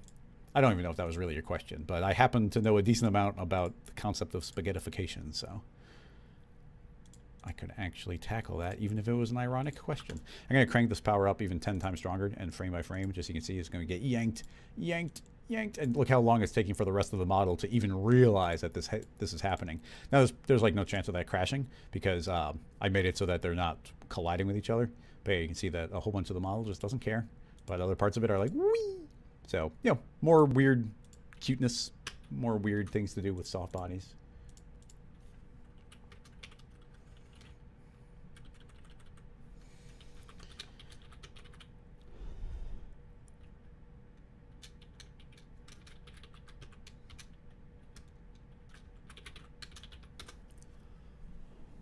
Oh, thanks, Paul. Some of these might go from older, or from a little ways back, but let's see. you trigger the attractor really quickly. If you trigger the attractor really quickly, the sphere will stretch, like in the example, with high force. Yeah, even if you just add a little bit of the drag, like we did, we added a little bit of drag, so all of it's not going, and then really it goes to, we weaken the structural and the shear and the flexion, so that just makes it so that it's very likely to get stretched. Some shape conservation could have been a good idea. The pressure or volume conservation and just a hair of pressure. Might try and keep that a little bit more inflated.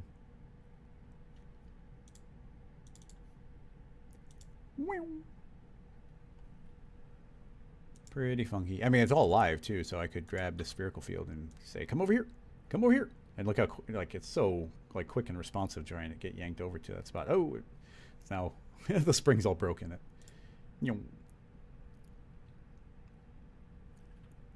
That poor area. Pretty cool though. Pretty cool.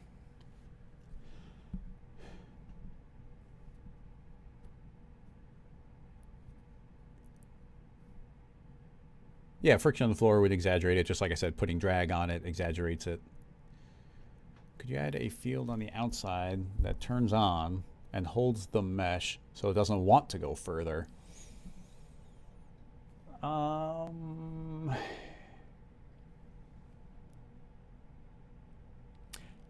Yes. You would do the opposite, actually. If I made a second field force and then we make a second tag, and the second tag does use fields, and then I modify this field to flip 180 and be over here. Yes, no? Name it. You gotta give them different names. Very important. Okay, so now that linear field has remapped that over here. And now the field again could be turned off. So now we got a different vertex map doing something different. So a second one could reference a different vertex map and it could live somewhere else. So that one could be over here now. So that, yeah, now has two different goals. So now, whoa, I'm not intentionally telling it to bounce, but it decided it's going to oscillate between the two until it finally explodes. But yeah, so now there's two different attraction points. And so different vertex maps could cause different parts to be pulled in different directions. It's interesting. I'm not sure about the oscillation, why it's happening, but it's interesting. Burp, burp, burp, burp. More friction would, you know, potentially calm it down. And keep in mind, these field forces are up like insanely high. Yeah, so yeah, I think it'd just be like the global drag and friction. Like that one happens to be closer here, so it's kind of tugging on it more. There shouldn't really be a fall off on it, but you know, I'm not necessarily, yeah. That's as much a behavior as any other, but it's still getting tugged between those two. And you know, again, every single setting inside of its properties here is going to have an effect. If we do zero damping, that should pull out the smoothing and then the shear and flexion. Now you see it stretched instantly a little bit more. The structural is going to be a major component here, so if I weaken that, you'll see it just naturally stretch more. And if we get rid of all the structural, then there would be, you know, it would just completely stretch. But then there'd probably be no coherence between the layers. It definitely explodes, but we are pushing it pretty far. Oh, and you know what? The exploding might be happening because of this volume conservation. It's such an absurd situation to ask it to do volume conservation. It's not necessarily what's causing it, but I wouldn't be surprised if it is. I'm just seeing if it's more coherent. Because the volume conservation probably gets to a point where it's like, nope, I give up, and then it broke. Yeah, see, this doesn't seem to explode anymore. And that's the volume conservation doing it. But yeah, now with this having almost unlimited ability to stretch, you see it almost stretch between them. It's pretty weird, and it's fun. It's weird. Herp. And you know, I could just turn that off, and now that one's not a variable, and this one gets pulled over here. It's kind of weird and slug-like. You know what's even interesting is we still have gravity turned on here too, but they're so, the forces are so strong tugging them in these directions that they're, it's almost as if we don't have gravity. I am going to turn on self collisions again. And I'm going to be careful in frame by frame. I wouldn't be surprised if this breaks really quickly because I'm just ready to turn it off really quick. You see it will run a lot slower because it's now trying to keep that shape going. Turn this on.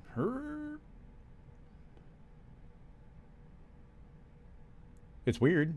And I mean, and you know, we're running this on essentially the most boring mesh possible. It's just a sphere. If this was a character, then, you know, that could be more fun. Super stretching them.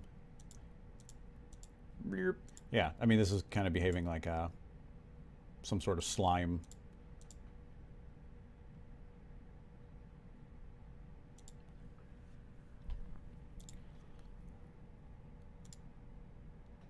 It's interesting. It's a whole category to think about, of a whole area of exploration I haven't explored a lot, which is cool. A little stiffness goes a long way. Pull both ways. Blurp. Let's say 0 structural. That just means it can fall apart. Yeah, see, now nothing means anything. And everything is completely independent now. Everything just falls. Everything's falling based on gravity. Even 0.1 is probably enough to, yeah. Even 0.1 is like, no, there's some relationship between these pieces.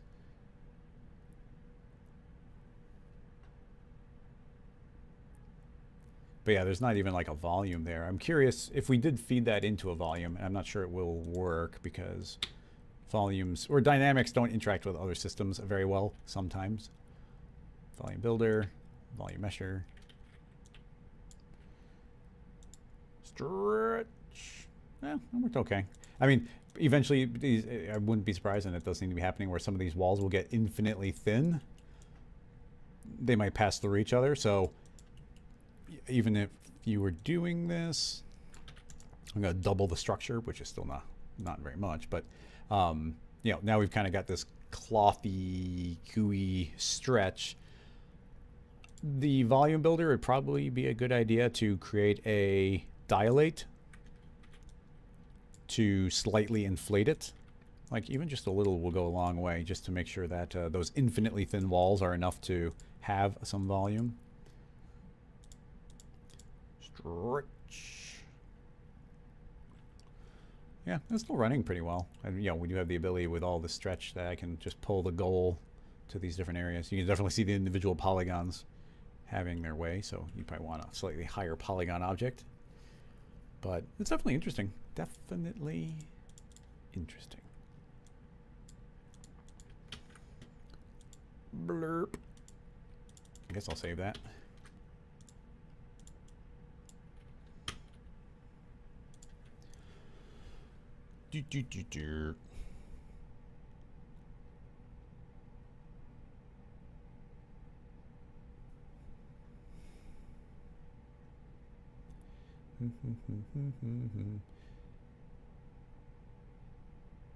Let's see.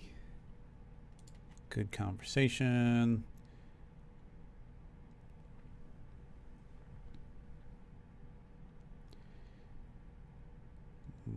That's good. Soren, thank you. What if it loses structural force as it enters a fall off? Mapping the structural, Ignacio,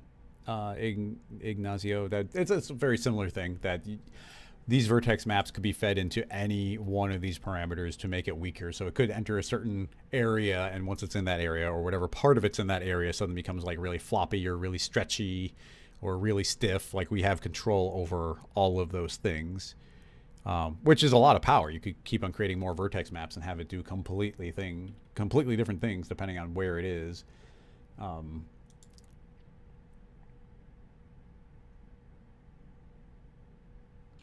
It would be fun to, I just don't have a figure prepped, and the volume, we'd have to do volumes particularly, but it would be better to make a figure for doing the weird stuff here.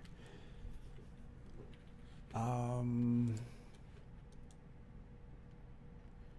I have a figure? Not so much. Well, maybe this has some. Do they have humans? Yeah, I wonder how low poly these are, or how clean.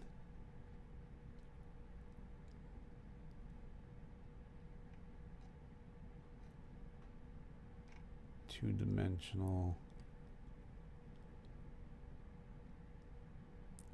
This guy looks pretty dramatic. Let's see what he's up to. That's pretty low poly.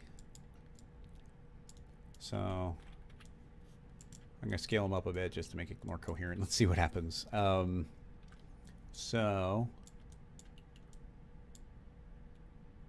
let's try. This is a bad idea, but I am going to just steal one of these vertex maps and use fields. I guess it might be, I'm going to copy the guy and open up this one. So that's just when it's getting pulled. And let's put that over here. Steal the soft body as well. And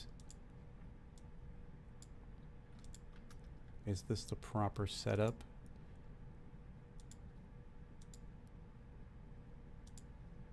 No, not quite. It's this one. Blurp, and blurp. Yeah, that's the one we want. So that's what we get there and there. Yep, that's linked in. We got the guy. Okay, first thing we do is just do one frame and make sure it works. Which doesn't seem to be. Oh, maybe it is. It's slower than I was expecting. He's not that many polygons. Maybe, you know, it's things like those hands might actually have quite a few polygons.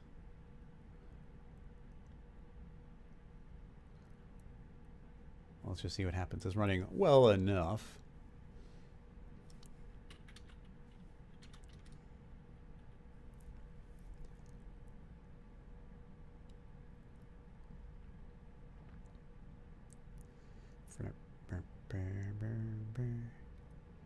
Here we go. All right, bad things are already happening.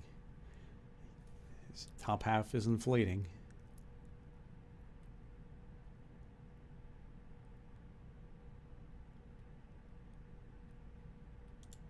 I wish it was about twice as fast. That would be a reasonable FPS.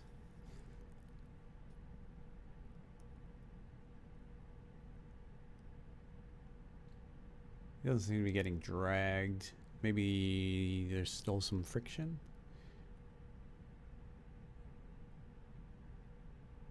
Oh no. Yeah, if this was faster, we could be getting the effects more. Let's see. I think we can make, it's gonna be a little bit cruel, but let's go and remove his hands. Because there's a lot of polygons on his hands.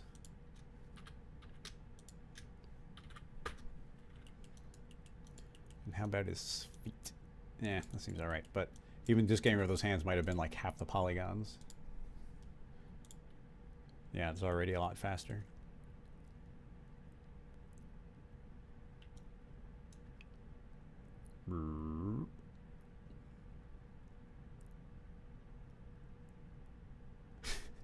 Oh no, his tiny little head. But yeah, I mean, obviously, it's just the technique is transferable to other things.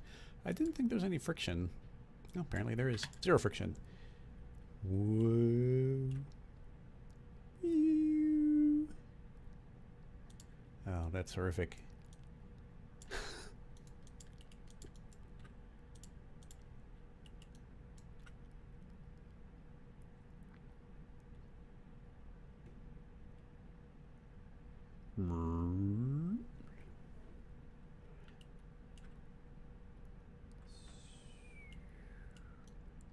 And he slowly shrinks. Non-uniformly. Oop, he's somewhat escaping, so he's reinflating.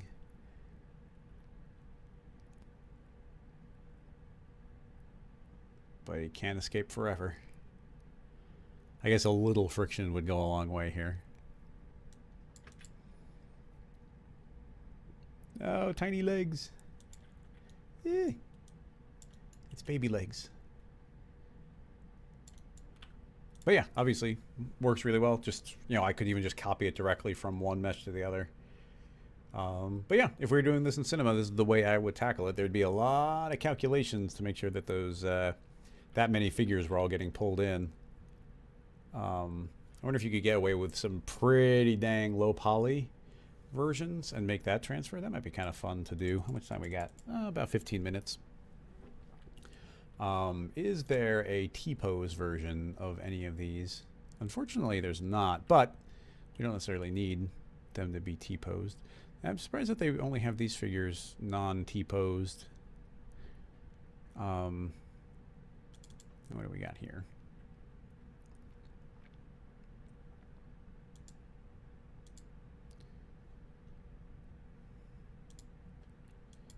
No, he's fully rigged. What's our poly count here? Okay, well, you see, this guy has a crazy poly count for considering something like soft bodies.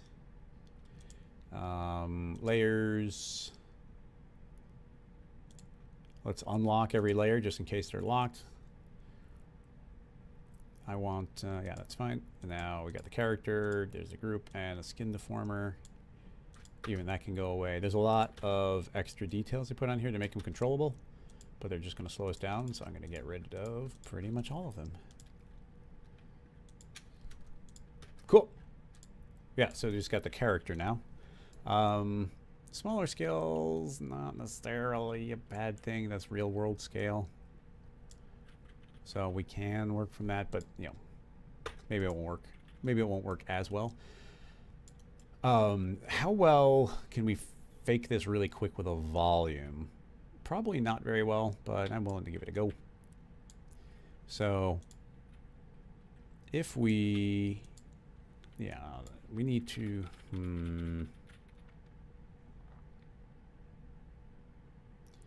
if you were going to do this, you'd want to do it right. But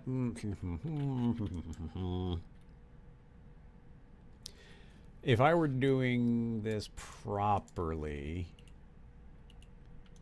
you'd want to model it out yourself. So let's grab our polygon pen tool and see what we can do.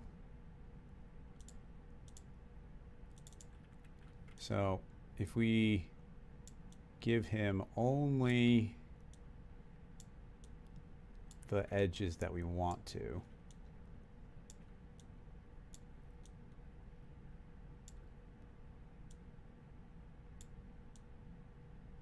I want everything to be in the ballpark of scale.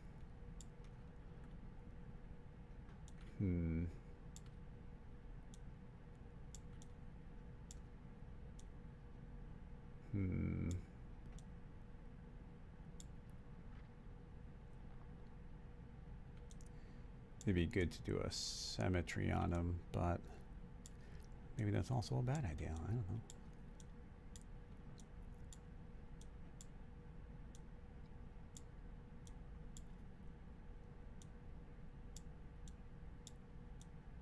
But you see what I'm doing, where you could start tracing out the character and make the most incredibly low poly version of it. Put, you know, these are all the potential bend points. The more we make it kind of follow the body, the more accurate the final one would be.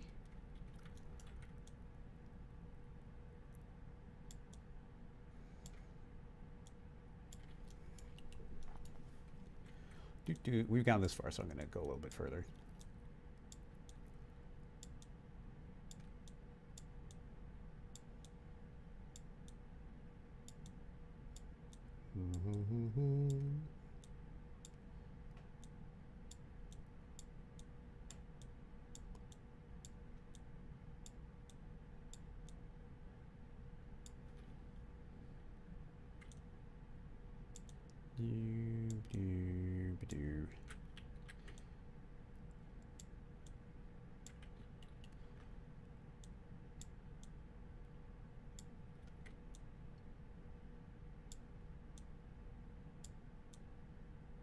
Man, the polygon pen tool is great. Look at that. Look at that.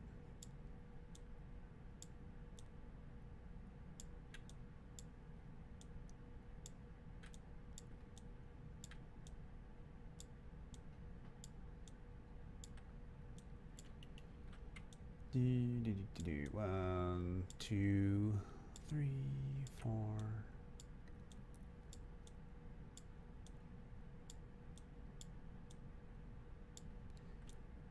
1, 2, 3, 4. Because I'm trying to go really low poly, we had that midpoint one. We'd have to double it to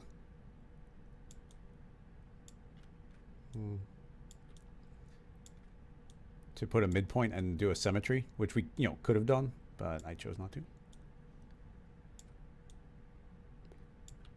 So I do wonder, and that's why I'm putting a little extra effort here, which is in something like that simulation, like there's a lot going in the original animation, and I'm just curious to like how robust the different dynamic system is, or if it was just built in a very clean way, because that's super valid. If you just make a very clean model, which this is relatively clean.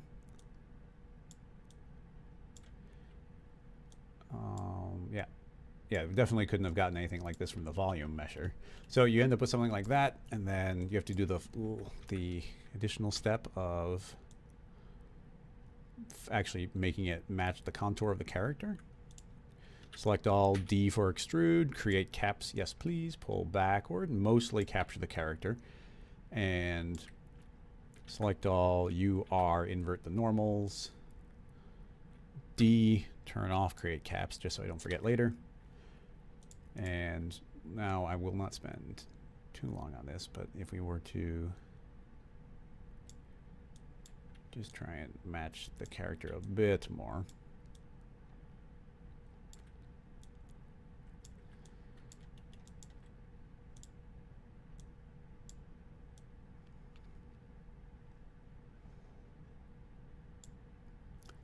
Oh, and ba-dump. Pull it forward. Yeah, not the worst. Like obviously you could go and spend an hour tweaking and perfecting and getting a very, very low poly, something very accurate going. Even this neck definitely is not quite detailed enough for what we'd want to do. Definitely not. Because you'd want that neck to have some extra like floppiness in it, which like right now clearly ours doesn't.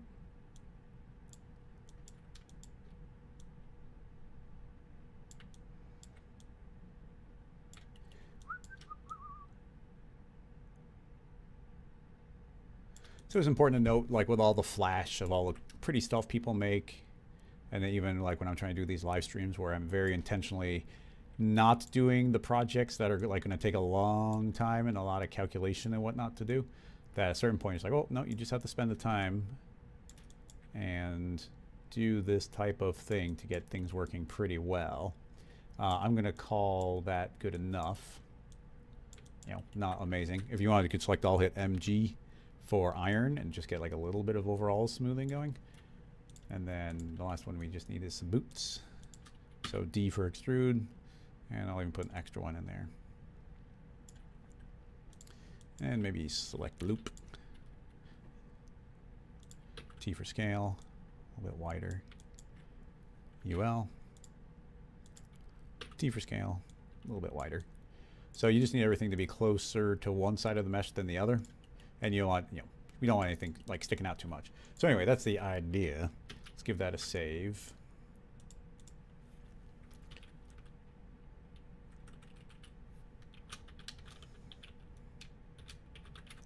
So there's a little poly figure for us. For the most part, we don't even have to worry about the character. So we'll hide him for a bit and just get the dynamics working on the body. So we've got the most ridiculously low poly. Actually, we will group that and put him in it and move both together. We got some pretty large fields here, but we'll work from that. Okay, so brand new soft body. Simulation, soft body, add in a vertex weight.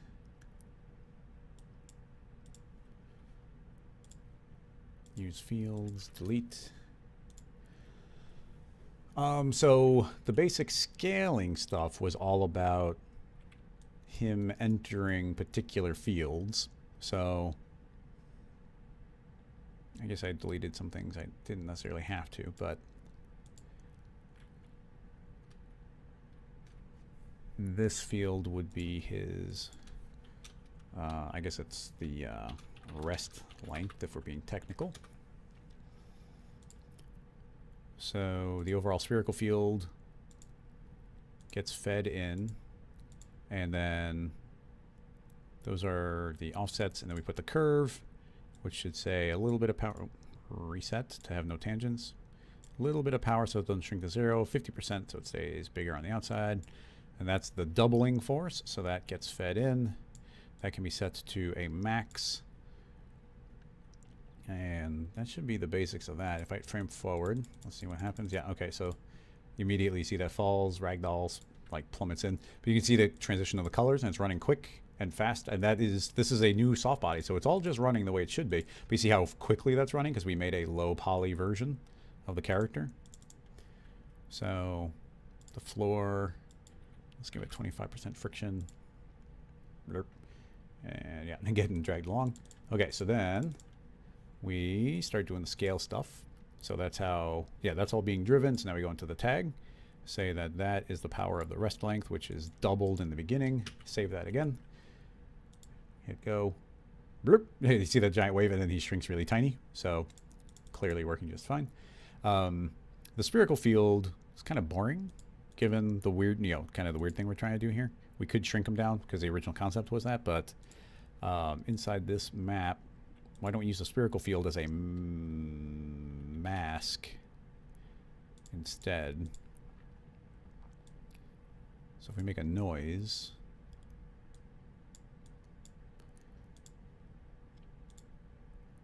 let's just see what happens with a noise.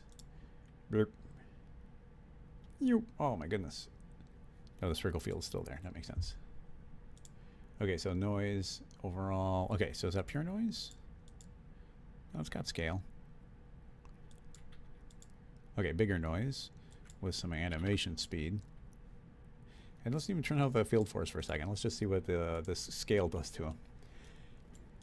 Okay, so now we've got this noise getting animated slowly, and it's affecting different parts of the body. You can see it just randomly scaling and getting all kinds of weird. Let's create a curve to remap that because we want to strengthen it and darken it. So just essentially I'm increasing the contrast. So yeah, already fun and goofy and terrifying. Let's attempt to add a spring.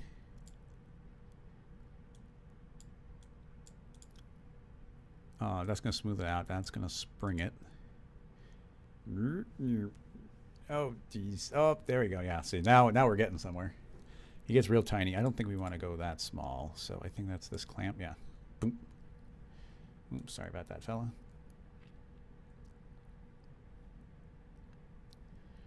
And then I wonder if we add just a hint of stiffness on him just to keep that coherent.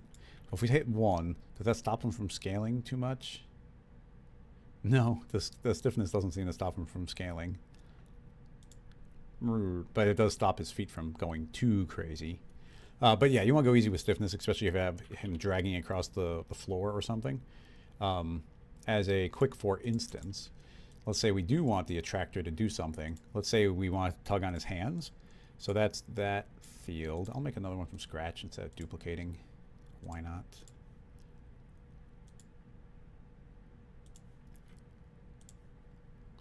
This tag will be just the pull, and it does use, no, actually it doesn't use fields. I'm going to just select some points here. Set those and set those. Mesh, set vertex weight to 100, please. And inverting,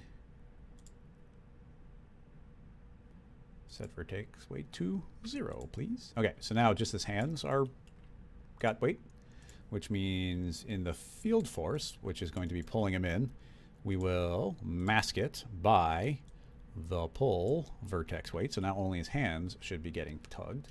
Save again. And let's see.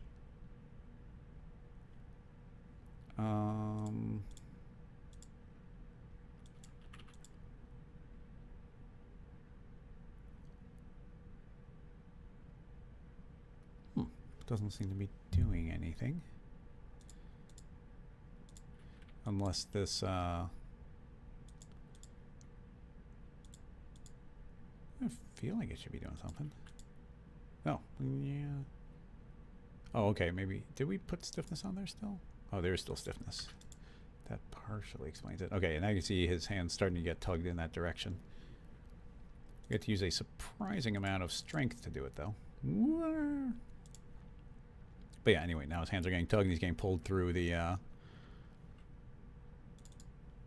noise fields. Yeah, it's just another option. So, you know, we can tug him in that direction. So now let's try and transfer this into the character and then see how well we can get more than one interacting.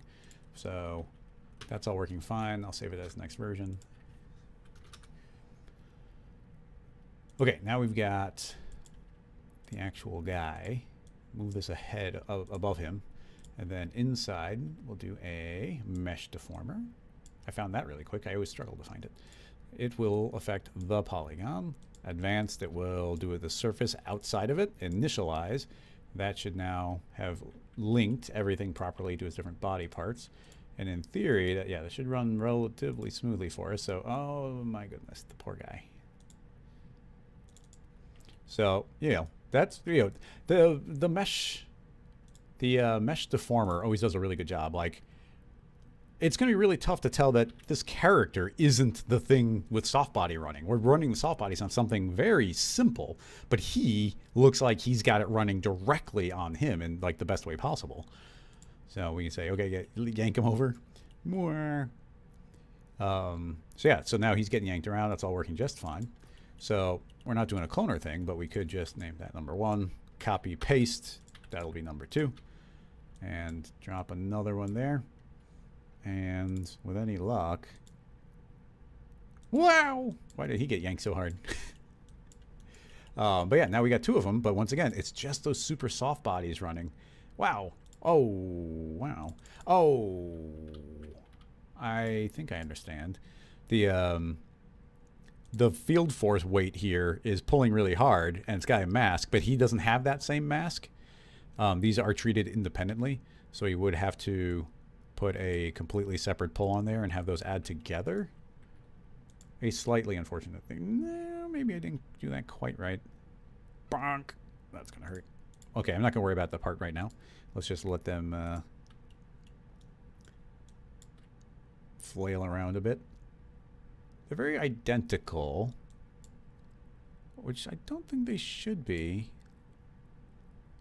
Maybe they are, because of this random field. Where's the random field? It's probably made yeah, it's made as a child. I want both of those to be sharing the same one.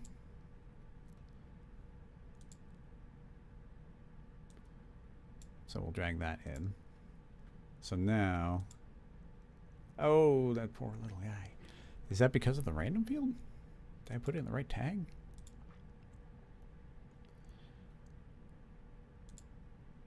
I feel like I didn't. That was in the pull. I don't even know what happened there.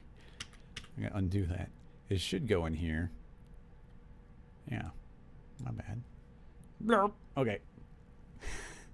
The spring. It's so ridiculous. But yeah, anyway, you can start seeing how these are pretty fun. And yeah, now they're sharing the same random field, which means they are getting different calculations. And yeah, like we're still running at like 25 frames per second, which is pretty reasonable. So making that entire animation, you can see if we make these reasonable low poly versions, that these can be bouncing off each other, colliding with each other. Let's get a better, or I'm going to just simplify the field for us. Let's not mask it. And it's going to be really powerful. So let me try. Yep, real powerful, 55.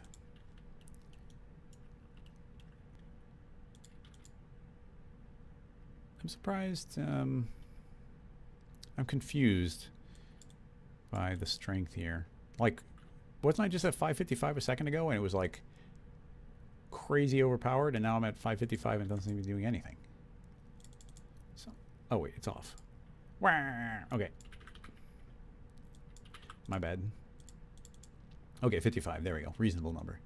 So yeah, both of them getting pulled in. The overall dynamics could probably use a bit of damping. Even a 90%. That'll stop them from like super overshooting. And then we should be able to get just like a pile of these all getting pulled into one spot. But the the soft bodies and everything are being pretty wonderful and ridiculous. Blurp, blurp. So obviously every time we add one in, it's going to significantly slow us down. But let's add in 4. Why not?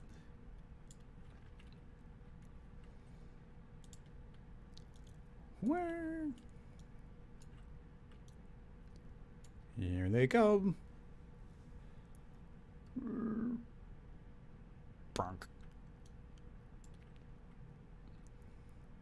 Let's see. What do I want to do? Unfortunately, well, I mean, here's the unfortunate part is like we can't select more than one vertex tag at a time. But we did externalize the random field. Oh, it'd probably be a good idea to put these into a group effector so we can run the group effector. But yeah, you can see how messy that's getting in the best possible way.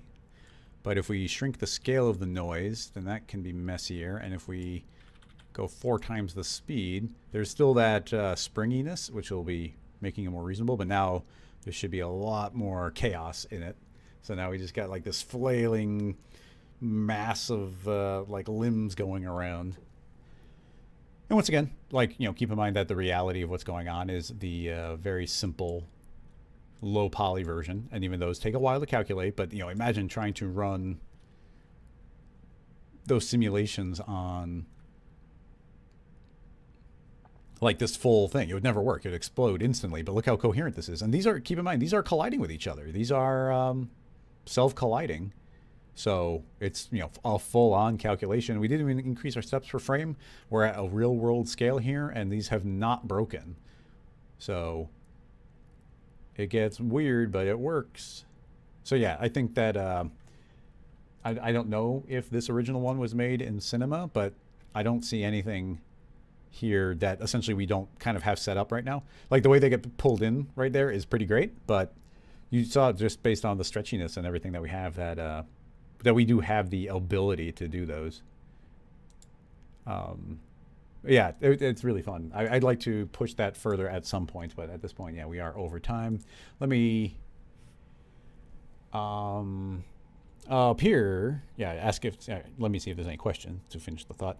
Pierre's asking, is there any reason I didn't use the remesher to create a cage for the mesh deformer? Pretty much I wanted to make it as absolutely low poly as I could, and the remesher has the possibility of making holes, and it doesn't guarantee that it's going to have the same poly count left and right, and it doesn't, essentially, you know, it just might not give a good final mesh, especially because I don't think that these are one mesh. Like, every part of him is a different, you know, like the shirt's a different piece than the arms, than all of them. So then at that point, and I have done this type of thing before. In fact, just for the sake of example, let's copy that into a new file, reset him. Oh, the mesh deformer. What we'd have to do is, let me show you. If we put in the remesher, I just have no idea what this is going to do, but I don't imagine it's going to be too good for us. It's attempting to keep the poly counts, by the way, but it's not one mesh. And if it's not one mesh, then the saw bodies would rip them apart. But if we start trying to reduce this, I mean, it's doing an okay job. I don't really care about the materials, but you look how many polygons are still on the arm. So even if once I lower it pretty low, yeah, this is exactly what I thought might happen, is it's turned into a triangle, and I wanted it to be a quad. And in addition to that, like, it's now putting a hole in the arm, and this mesh, these body parts aren't interconnected. So, you know, it's doing a pretty dang good job overall, considering what we're asking it to do automatically. Like, this process is not simple, but we are not getting a perfect mesh. And then what it turns into is like, okay, instead you throw that into a volume builder, and then put that into a mesher, and then we have to subdivide that enough so we get relatively high poly. But even here you see we're losing parts of the fingers, so that doesn't have detail. And then typically what I would do is use a dilate and again inflate it a bit, which does fill it out more without having to go too high poly. And then maybe that goes into a remesher, but I still think you end up with the same problem. Yeah, look, this, once we get, this is maybe like right now visually that's about the poly count that I did, but you can see that we transitioned into some random triangles. This overall arm is a triangle. The hand got disconnected. There's holes inside the body, so there'd be a lot of cleanup. So I literally stopped at one point. I was like, oh, could we use the volume mesher? And then I was going to use the remesher, and I was like, no, that's going to make too messy of a mesh once you start asking it to go really far down. You know, but, you know, could you have done this and then spent a little time cleaning up? Absolutely. And would that work for you? It absolutely might. But me choosing exactly where to put the polygons, exactly where I wanted them, was just for me the best way to do that. But yeah, I mean, and there was a lot going on obviously in that animation with a lot of these characters, but, you know, that just goes to, you got to cache things out and to see them run in real time. The fact that we're getting a somewhat reasonable playback right now with 4 of them is pretty good. And it's not nothing to have this remesher doing its thing. I'm curious if I were to just delete all the characters. Well, actually, no, that the remesher seems to be running super quick. So here's the original ones, but we didn't gain any steps per frame by deleting out the characters. So, but yeah, this is what's really doing the simulations. It's keeping it nice and clean.